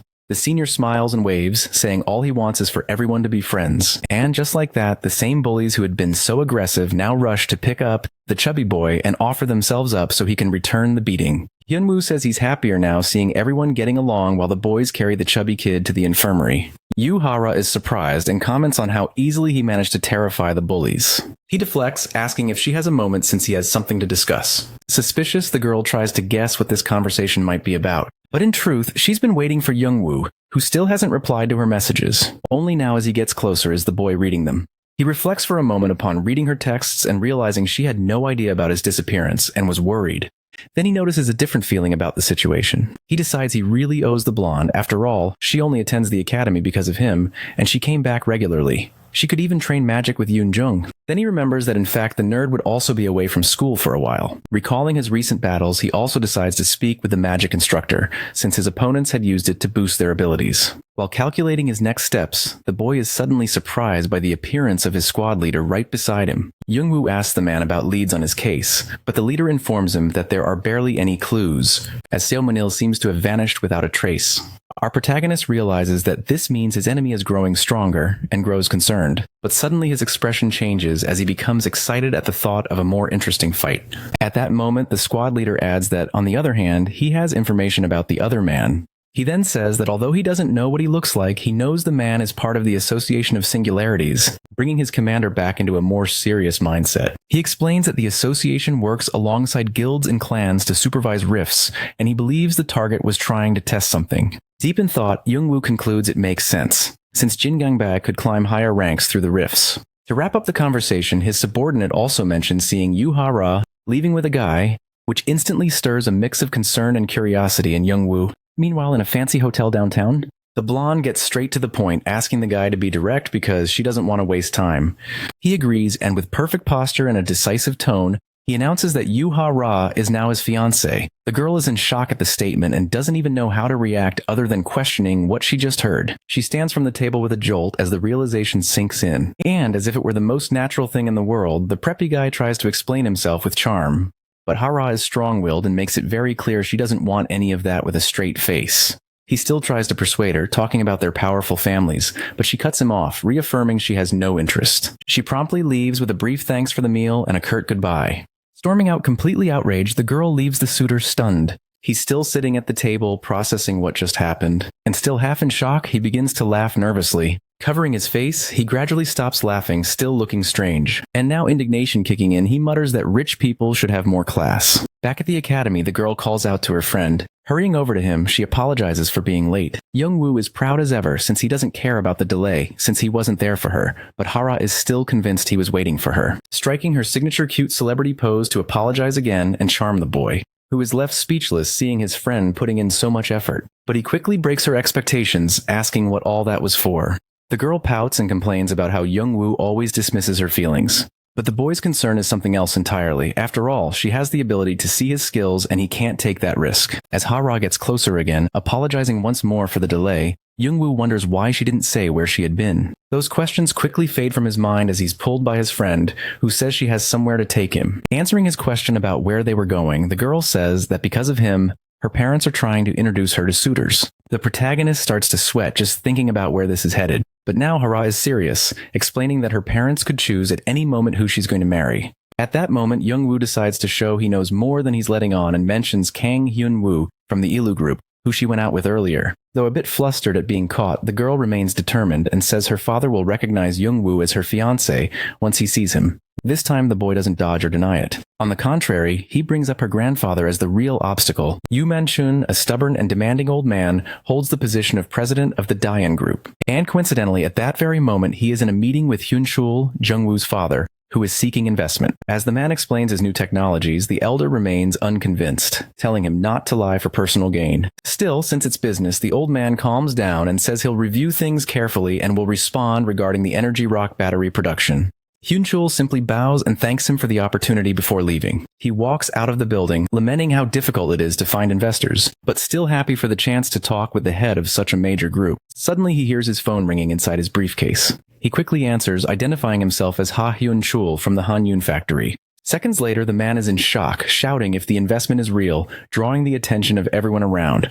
Elsewhere, on the screen of a device, is Young-woo's photo and profile. It's Kang Hyun-woo, going over his file with some boredom despite acknowledging the boy's feat in defeating Park Kyo. Then someone interrupts, saying the only reason he's still alive is that the Black Tiger clan was eliminated. It's Pang Dushin standing near Hyun-woo's desk, greeting him like an old friend. The boy just stares at the young master of Haba Pang, who in turn gives him a strange insult saying he looks worse than ever. The boy doesn't take offense since it sounds more like a compliment and greets the other by name. But being from an important family, Do-shin takes offense, saying the boy shouldn't use his name, following up with a threat. Hyun-woo keeps his smug smile, knowing there's a binding agreement between his family's group and the Habapang that can't be broken. Defying expectations, Pang Do-shin grabs the boy by the neck with brutality to make it clear who's in charge. The boy realizes what's about to happen as the Habapang heir begins to crush his neck with his bare hand. But in the blink of an eye, he's no longer there. He's already sitting elsewhere in the room. Do-shin smiles, calling him a clever little fox. Now Hyun-woo is ready to talk seriously and asks the young man to take a seat. But he refuses and takes control of the conversation, going straight to the point. As a Habapang representative, the young man says his family is not pleased with the path the Ilu group is taking. The preppy boy just watches silently, not understanding where he might have breached the agreement. And the young Master Pang continues with a threat, but Hyun-woo interrupts, asking if they truly want the Ilu group as an enemy. Do-shin confirms, complimenting the boy's perceptiveness.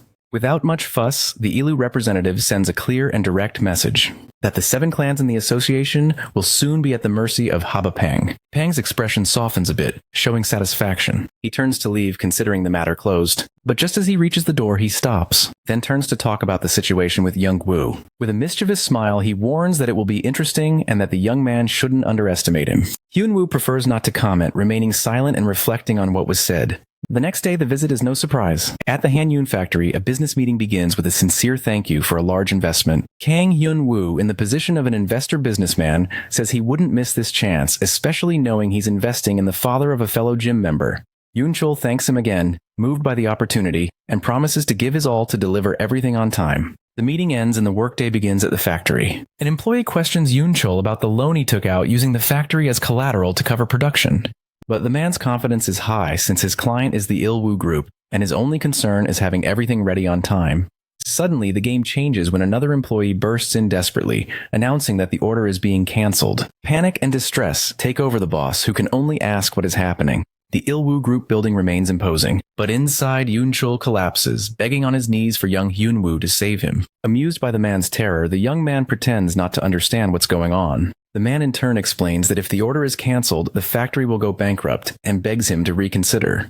The young man then changes his tone, saying the product is defective and needs to be cancelled, but Yoon-chul is sure everything had been tested. The stiff-suited young man takes offense and asks if he's being accused of lying. Still in panic, the man only apologizes, not knowing how to respond. Hyun-woo stands up and harshly says he's disappointed. After all, he only wanted to help a fellow clan member. Thus, the father begs even more for his help, already breaking down in tears. Hyun-woo plays his card and demands the rights to the super manufacturing technology in exchange for not canceling the order, leaving Yoon-chul completely surprised and confused by the situation. Elsewhere, already knowing the story, young Master Pang Do-shin laughs out loud at his partner's idea, already realizing that this could bring major problems to the entire Il-woo group just for a personal revenge. The guard asks the young master what they should do, but he says to just watch as it's not important for now. After all, he instinctively knows that the secret behind the annihilation of the Tiger Clan is the key to putting the clans in check. Now they approach the entrance to the old Black Tiger Gate, and the young master says that the more the investigation advances, the more certain he is of one thing, explaining that it's clear whoever did it knew everything around them, and even stating that the man who destroyed that clan did it alone. One of the guards doubts the possibility as the clan leader was extremely powerful and skilled in martial arts. But Pang Do-shin has a much simpler view and says that it doesn't matter how strong someone is. If they meet someone stronger, it's over. Walking through the place, the young man explains that the person behind it is not only strong but very clever at covering their tracks and incriminating others. He then asks for the guard's guess on who would benefit most from the fall of the clan. Immediately, the two understand it could only be related to the Diamond Gate. Do-shin smiles and confirms the theory, but something still bothers him. When the guards ask how the Diamond Gate could cause such a thing, the young man says there really isn't a master capable of wiping out so many people in that clan. Despite being strong and very powerful, Lee Ho-bak still wouldn't be able to destroy the entire clan alone, which leads him to wonder who else might be hiding their hand, immediately thinking of Young-woo. But he questions himself, certain the boy doesn't have the level of an absolute master. In the end, the young man only concludes that it was the work of an absolute level master, and that they should investigate what caused enough resentment to lead to such destruction. He ends with the order to find out who that master is from the clues they have so far, and his guards simply agree. Around the city, things seem calm as almost always, until Kang Chun, the heir of the Diamond Gate, arrives in a rush, warning Young-woo of a new problem while the boy walks along calmly. With the same unconcerned face, our protagonist changes the subject and asks if his friend is upset about Yuhara. Immediately, Kang-chun remembers and questions Jung-woo if he's really going to marry the girl, while Jung-woo asks if he's old enough for that, making it clear that this is not his intention so his friend doesn't get upset. He returns to the main topic and asks what happened. Distressed, Kang-chun asks if it's true that the heir of the Il-woo group was looking for a fight, since dealing with someone like him could be difficult. Seeing the concern on the boy's face, Jung-woo asks if Kang Hyun-woo is really that powerful. His friend explains that beyond being powerful, the young heir makes good use of his strength. After all, as heir to one of the 5 largest conglomerates, he uses his influence to intimidate his enemies before even fighting. Jung-woo is confused by the explanation, and Kang-chun realizes his friend doesn't understand any of it. So he simplifies the matter by saying that the boy uses the power of the Il-woo group to crush his opponents. At that moment, Seo-yoon, Jung-woo's younger sister, arrives breathless and exhausted. While Kang-chun tries to greet and hug the girl, she simply pushes him away, saying it's not the time for that. Turning directly to her brother, she tells him something has happened to their father. It's already the end of the workday at the Hanyung factory. And with regret, Chief Yoon-chul gathers his employees to apologize. In front of the workers, the man laments having made them work so long only to now end up going bankrupt. But the workers aren't upset with the boss, and in fact try to motivate him not to give up and to keep trying with new investors. Bowing, the leader apologizes again, explaining that since they used bank funds, there's nothing they can do now. Despite the tears in his eyes, Chief Yoon-chul stands up with a smile, thanking his subordinates for their work. The commotion is great, and no employee is ready to give up on the factory. When suddenly, an employee who wasn't at the meeting arrives joyfully shouting that a new investor has appeared. At that moment, Yoon-chul's face lights up again with the news. Quickly, a new meeting begins to discuss business. In the room, the leader presents his product, explaining its efficiency and functionality. The investor is sitting in the dark, watching when he thanks them, but says he's noticed a few problems. The man seems a bit uncomfortable, but asks the shareholder to share his concerns. He explains that although the product is excellent, he's worried about the supply of energy stones, since they need them constantly. That concern leaves Chief Yoon-chul unsure of how to respond, but he just lowers his head and asks if they really had to go that far, as the investor is revealed to be none other than Jung-woo. But the young man simply says that of course they do. After all, there's a lot of money at stake. At the Il-woo Group building, an important meeting is also taking place. Executives from the conglomerate and Hyun-woo gathered to hear explanations about the super production.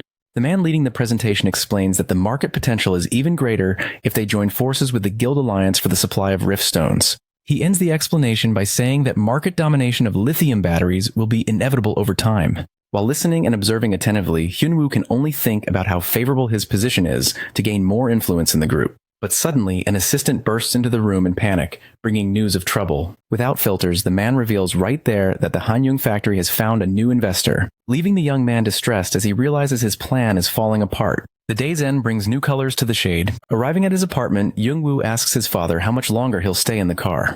The man gets out, still seeming unable to process everything that's happened. Curious about his father's reaction, the boy asks what's wrong, but his father only asks him to pinch him.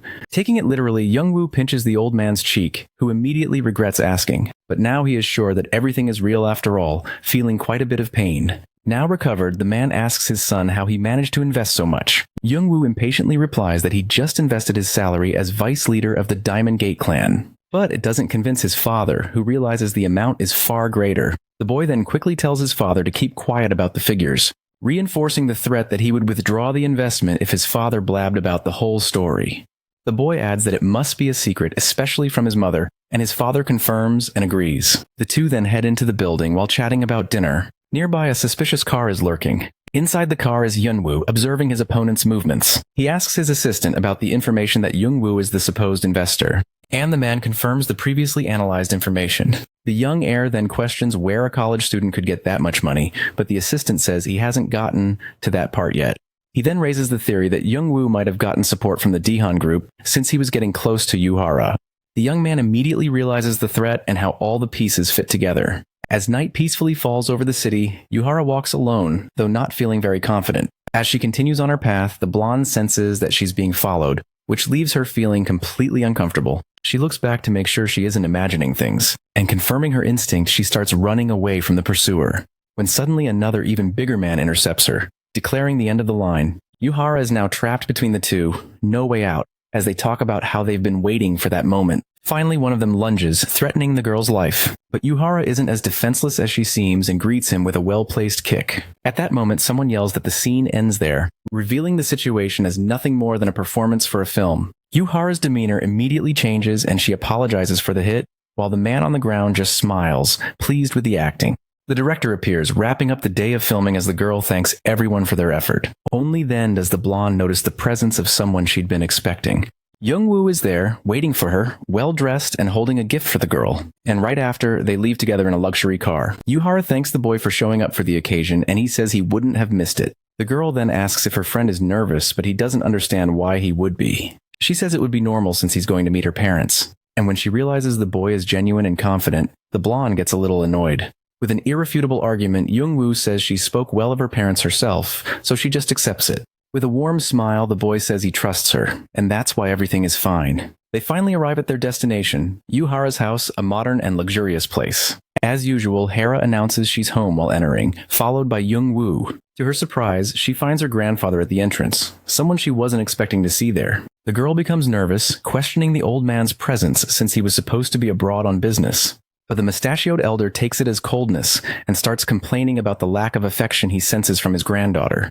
The grumpy old man stays planted in his armchair while Jung-woo analyzes the situation, realizing that Yoon Man-chul, the president of the Daehan group, is still quite vigorous despite his age. He then formally introduces himself as Yuhara's boyfriend. Sharply, the old man says he doesn't intend to let Yuhara date just any penniless prep. Embarrassed and confused, the girl questions her grandfather's impression of the boy. The mustachioed elder gets straight to the point and asks if he's correct about the factory's bankruptcy after the Il-woo group's cancellation. But Young-woo firmly refutes him, saying he's misinformed since he had already resolved the issue himself. The old man is provoked by the boy's arrogance and says he doesn't trust a 17-year-old who invests billions of dollars. Even with the bodyguards ready behind him, Young-woo stays calm and composed. Full of himself, the old man decides on his own that Young-woo deserves a lesson for trying to use his granddaughter. The boy says nothing and doesn't even react to the accusations. The guards are in position, batons ready for any sign of movement, while Yuhara yells, asking what they're doing since the situation is not at all what she expected. In the midst of all the confusion, Young-woo just smiles. Noticing that the boy had no intention of reacting, the old man gestures,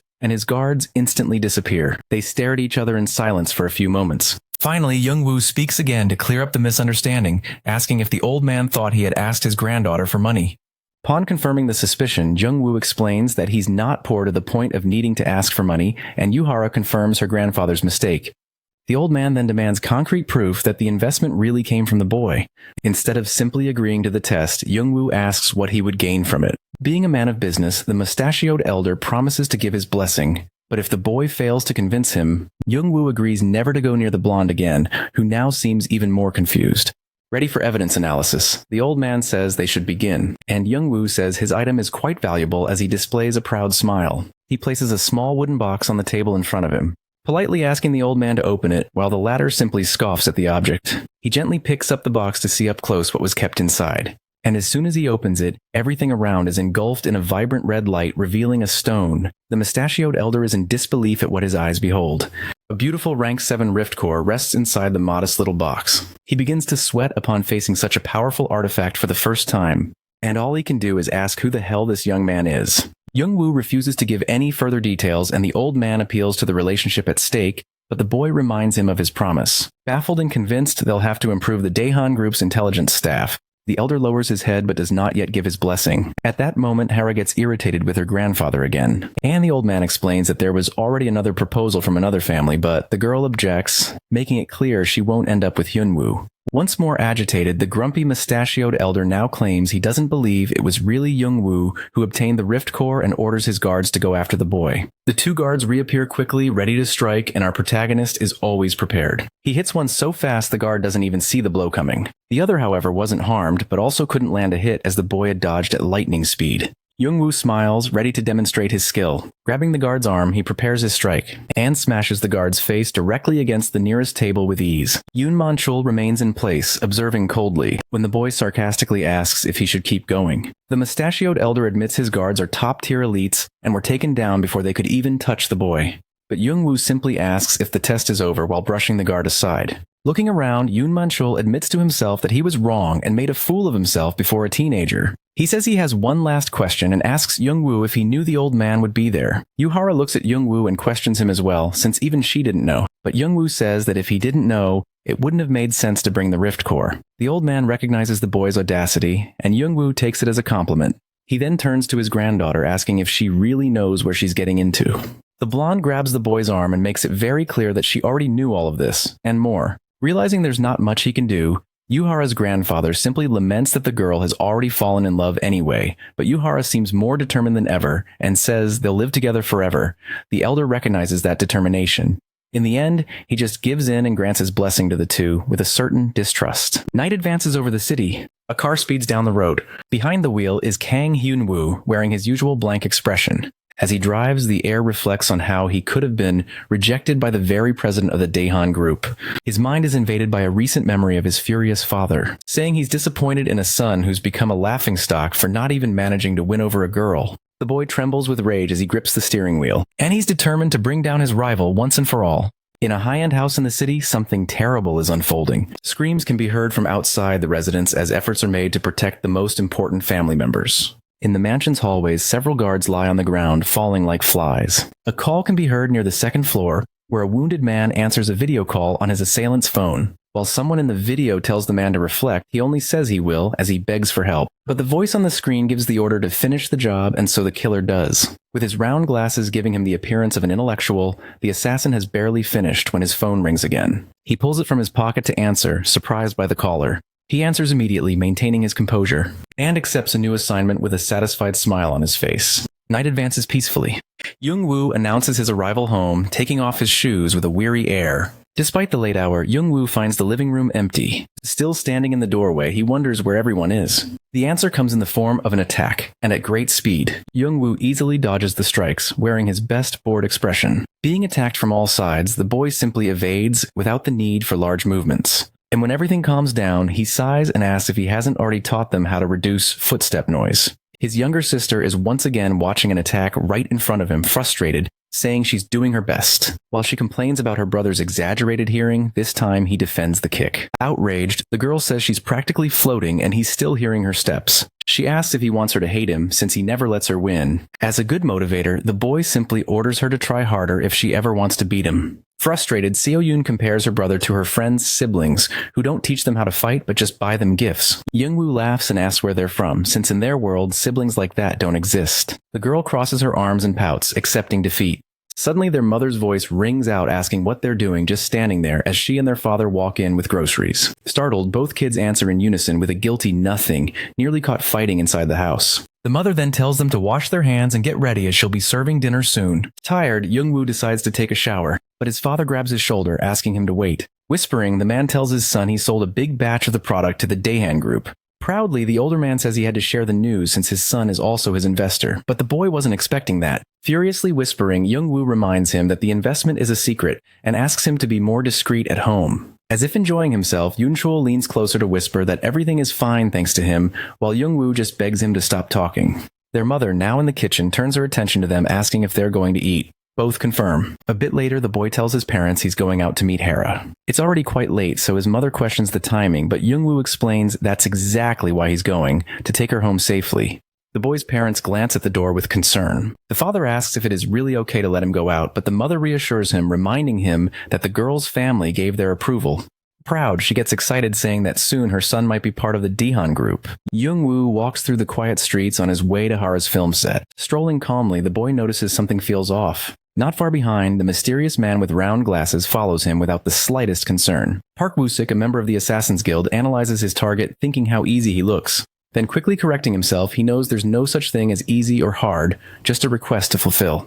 While lost in his analysis, he loses sight of the target. Realizing that the boy had already noticed his presence, yet still feeling confident, he immediately orders his shadowy lackeys to follow the boy. With a threatening gaze, he marks the beginning of the hunt, and disappears at high speed to pursue his prey. The direction they take leads them into a park. As they pass through, they leave a trail of destruction among the trees.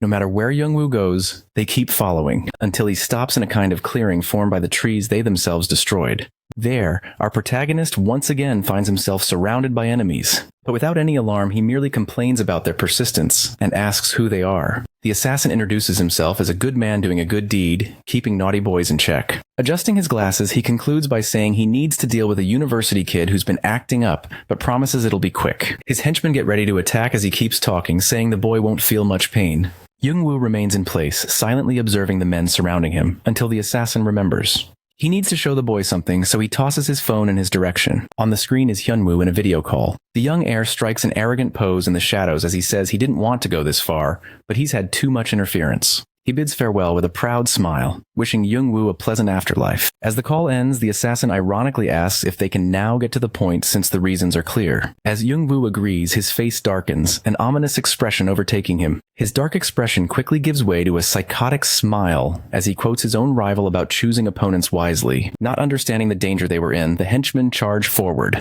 The prodigy of chaos strikes again, his demonic grin widening. With his heavenly thunderstrike, he knocks back and assaults everyone around him at once. Park Woo-sik shields himself, confused by the situation. But he has no time to think because as Young-woo says while appearing behind him, this is no time for surprises. His attack targets the assassin's vital organs, leaving him barely able to dodge in time. As soon as he escapes, he distances himself as much as possible. Still on the defensive, the man sees another strike coming, and this time, due to the sheer speed, he has no choice but to block, even if poorly. The assassin locks eyes with his target, wondering how no one warned him how difficult this mission would be. Frustrated, he tries to keep faith in his abilities, telling himself he'll complete the job and demand extra pay. Finally cornered, he activates an attribute to boost his speed. With a spatial leap, he reappears behind Young-woo, dagger in hand. But he wasn't expecting even that speed to be slow for the boy who catches him mid-attack. Gripping his neck, Young-woo repeats the man's own words, saying it will hurt a bit. And with a smile stretched in sinister delight, adds that it'll be quick. Young-woo glares at his opponent, eyes bloodshot and full of murderous intent. Woo-sik is now terrified, realizing the true killer instinct in the boy's gaze. As our protagonist prepares to eliminate yet another threat, the only thought going through the man's head is how abnormal that student really is. He compares him to a wild predator in the middle of a hunt. Still possessed by his dark side, Young-woo mockingly asks if he felt something, then immediately says it was nothing, letting the man's lifeless body drop to the ground. At last, everyone was dealt with, and the problem there was solved. Young-woo resumes his path toward his original destination. At least until a limousine screeches to a stop in front of him. Its doors open, revealing several armed individuals. They step out wielding swords and axes. The protagonist quickly realizes they're also after him, which makes sense since Hyunwoo wouldn't risk relying on just one assassin. The boy mocks the group, saying they're pretty funny for people who call themselves assassins. The leader ignores the jab and simply tries to confirm his identity. Another member asks where Park Woo-sik is. Already out of patience, Young-woo tells them to just get on with it. The tank of the group tries to warn him not to underestimate them or compare them to others, since they're from the second most powerful guild, Darkness. But the boy truly doesn't care. He just wants the fight over with.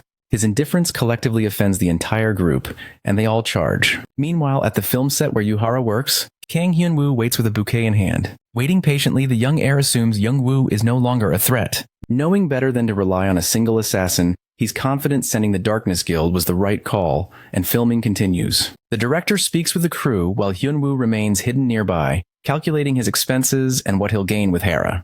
He's determined to win over the blonde and plans to use Young-woo's death as a way to console her and grow closer. Someone bumps into him, snapping him out of his thoughts with irritation. He watches as the person walks away in a hoodie and sweatpants. Enraged, he yells for the rude person to at least apologize for bumping into him. The hooded figure turns around, revealing himself to be Young-woo, who says he was distracted by his phone and didn't notice Hyun-woo. This leaves the heir completely stunned and spiraling in a panic. Young-woo teases him, joking about the face of someone who just saw a ghost.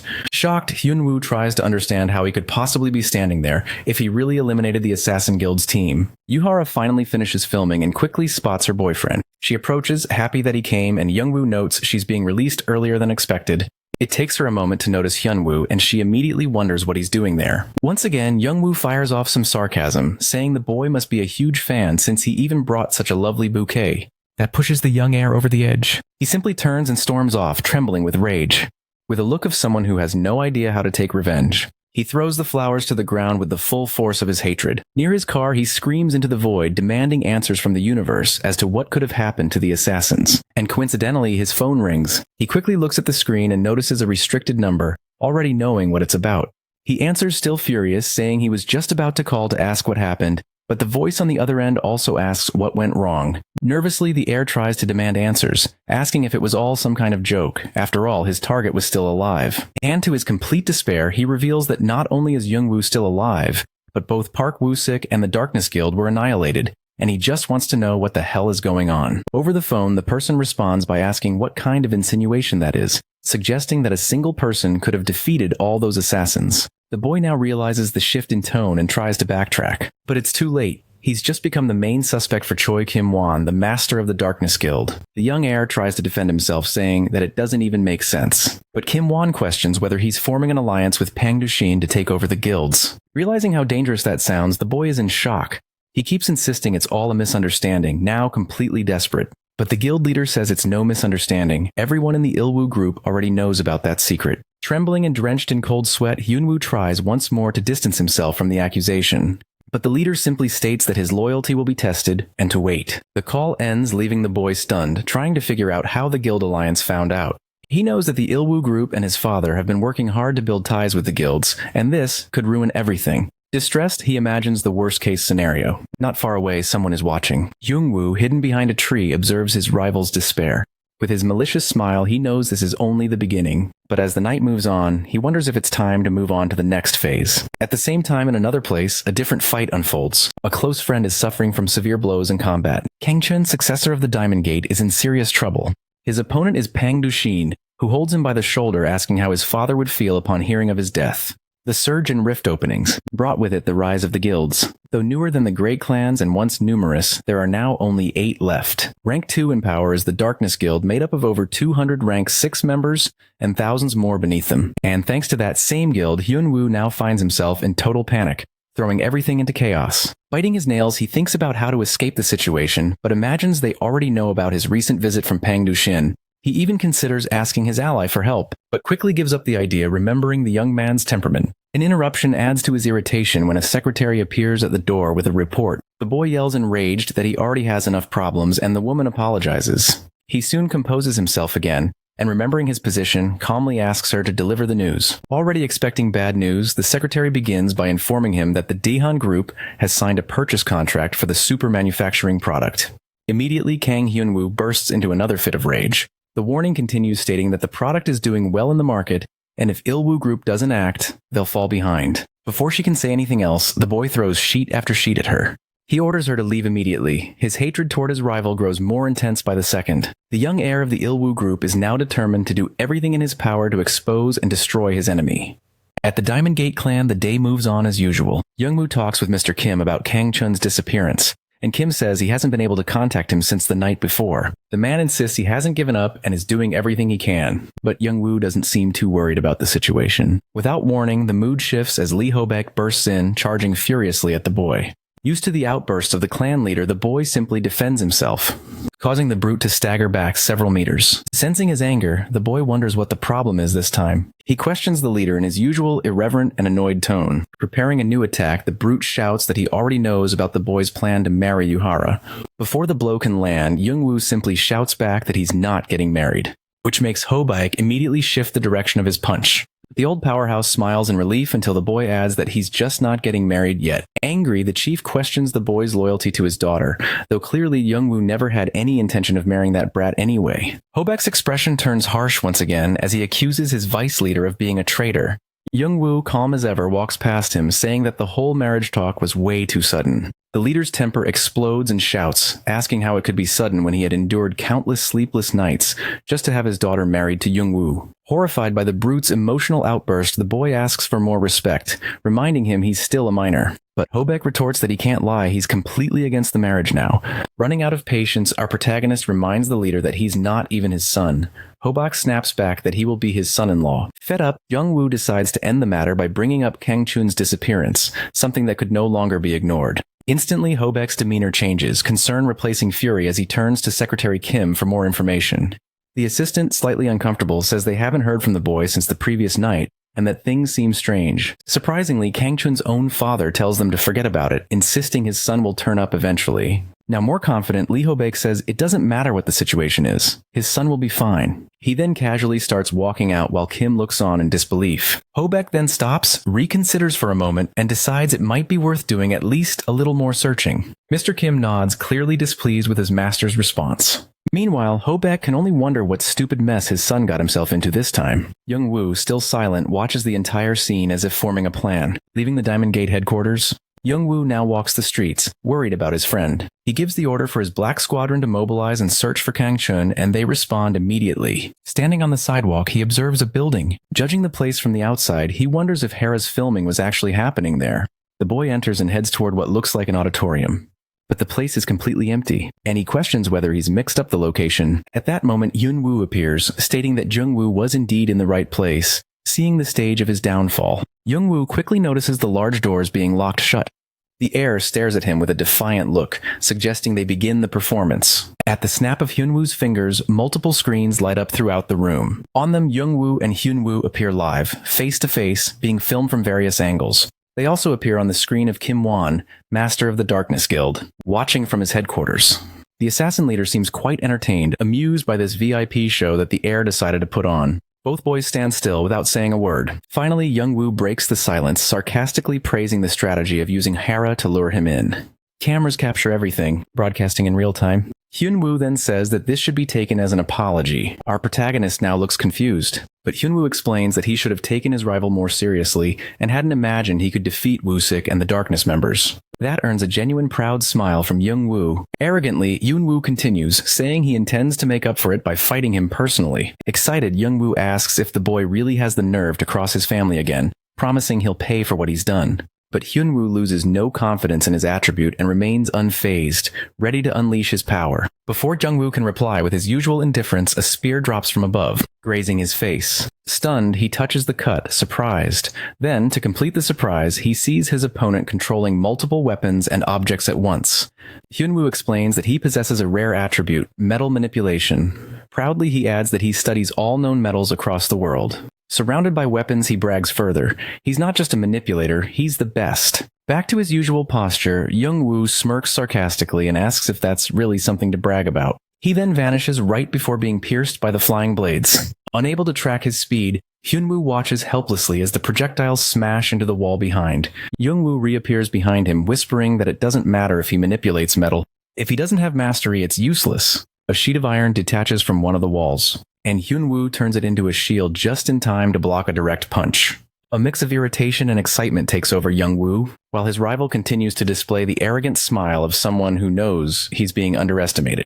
Only then does our protagonist realize the guy is taking it seriously as he finds himself surrounded again by numerous spears and swords in the air. The young heir attacks with everything he has, forcing our protagonist to jump like a rabbit to dodge so many blades.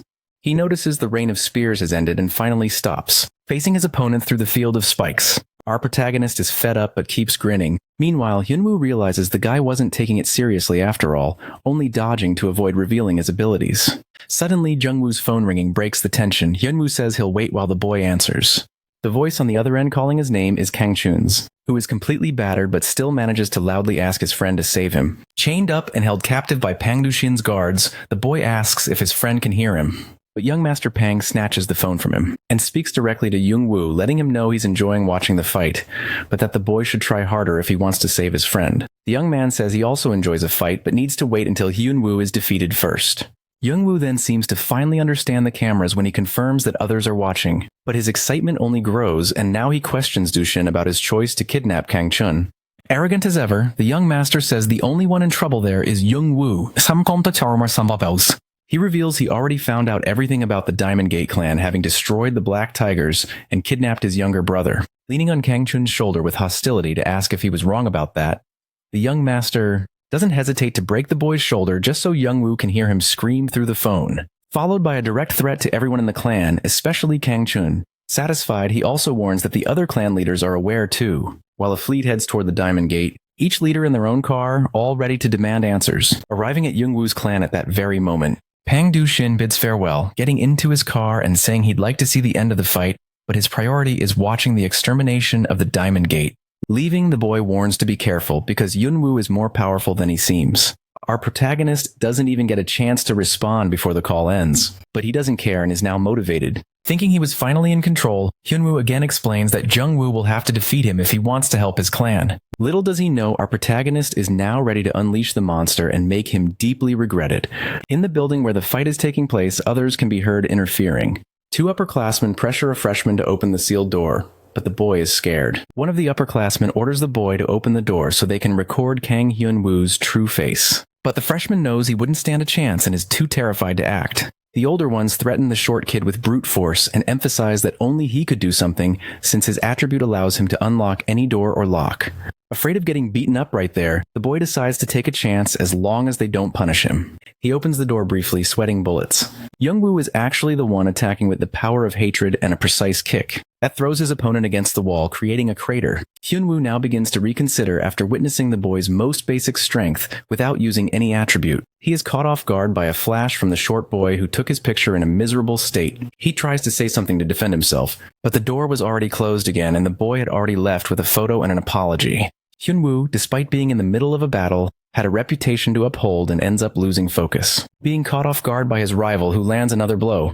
Sensing the danger of being hit by the kick, the boy tries to react and creates a titanium shield in front of him to defend himself, which doesn't impress our protagonist at all, who calmly slices the shield in half and still hits his opponent effortlessly. Watching that blow capable of breaking a titanium link, Hyunwoo stands up in shock. The guild master realizes that Hyunwoo was right and that only Jungwoo could have been responsible for the death of his partners. Becoming determined to also fight the boy who dared interfere in his work. With a bit more reasoning, the leader of darkness remembers that he is the vice leader of the Diamond Gate, concluding that the clan is looking to start a fight, and reaching the conclusion on his own that it could only have been that clan responsible for the massacre of the Black Tigers. Meanwhile, the fight continues at the Diamond Gate as a state of emergency is declared. Secretary Kim asks everyone to prepare for battle, and while the clan members take their positions, the assistant warns that the leaders of the 6 clans are on their way. Hobek gets all excited about the opportunity to face all the chiefs at once, but is immediately scolded by Kim even though he doesn't understand what was wrong with that situation. Almost in tears, the man explains to his boss that he shouldn't be happy at a time like that, and so they face the arrival of the clan leaders and their teams. Events in the clan are just beginning, but in the auditorium, everything seems to be coming to an end. Jungwoo would love to finish it all right there, but as he watches his opponent on the ground, he reconsiders, and heading toward the exit door, he's certain that Hyunwoo would remain immobilized for a while. His priority now should be his friend and clan in distress, but as he tries to open the doors, his hands are bound. Special handcuffs glow on his wrists, startling the boy. And like a phoenix reborn, Hyunwoo rises, determined to stop his rival from leaving at all costs. The boy says those handcuffs are made of an alloy that no power in the world could cut. Jungwoo, not very convinced, tests the artifact's resistance. But Hyunwoo doesn't waste time and says the boy's fate is sealed as he prepares his final attack. Emitting a large energy sphere toward his opponent, the air declares the end of Jungwoo. As if frozen in time, our protagonist simply watches the sphere approaching. It hits the exact spot where the boy stood, leaving a trail of destruction in its path. This time, to make sure not to underestimate his opponent, Hyunwoo even forges a hammer in the air, also sending it in Jungwoo's direction to seal his fate. The building that seemed calm from the outside suddenly has a massive explosion that blows a hole in its wall. The exit door that was previously locked and immobile is now nothing but debris. The heir smiles with satisfaction and pride in his victory. With that intense blow that caused such destruction, it was impossible for Jungwoo to have survived. And now Hyunwoo is certain there was nothing special about the boy. Striking a pose, the heir of the Ilwoo group realizes he should have faced him from the beginning. But now that his goal is achieved, he simply waits for his partner Pang's success. The atmosphere is tense between the 6 clans and the Diamond Gate. Flying over the area, a drone approaches to record the events that will follow. Hobek and his assistant Kim are not intimidated and stand firm in front of the battalion of people who are there to judge them. With his usual quirky temper, Hobek doesn't hide his excitement of being challenged, asking if they all want to die there. Secretary Kim tries to calm him down, even if he never succeeds. Perhaps that's why he now addresses the leader of the Celestial Peace Clan, asking about the reason for this sudden persecution. Shaman Chol reports that they received information that the Diamond Clan was responsible for the extermination of the Black Tiger Clan. Immediately, Mr. Kim opposes the claim, saying it must be a mistake, when unexpectedly a voice stands out saying it was no mistake. Pang Dushin is finally present with his 2 guards and his hostage Kang Chun, claiming to have indisputable evidence. Kang Chun appears unconscious while being carried by the collar of his shirt by one of the guards. And the young master of the Pang clan, with a wicked smile, states that they will pay for what they've done. I'll see you in a second. Here. Here. Thank you. 1. The next one. Thanks. Heart. Activate the notification. Okay, you should bell. See you next time. I'm on Tob's channel.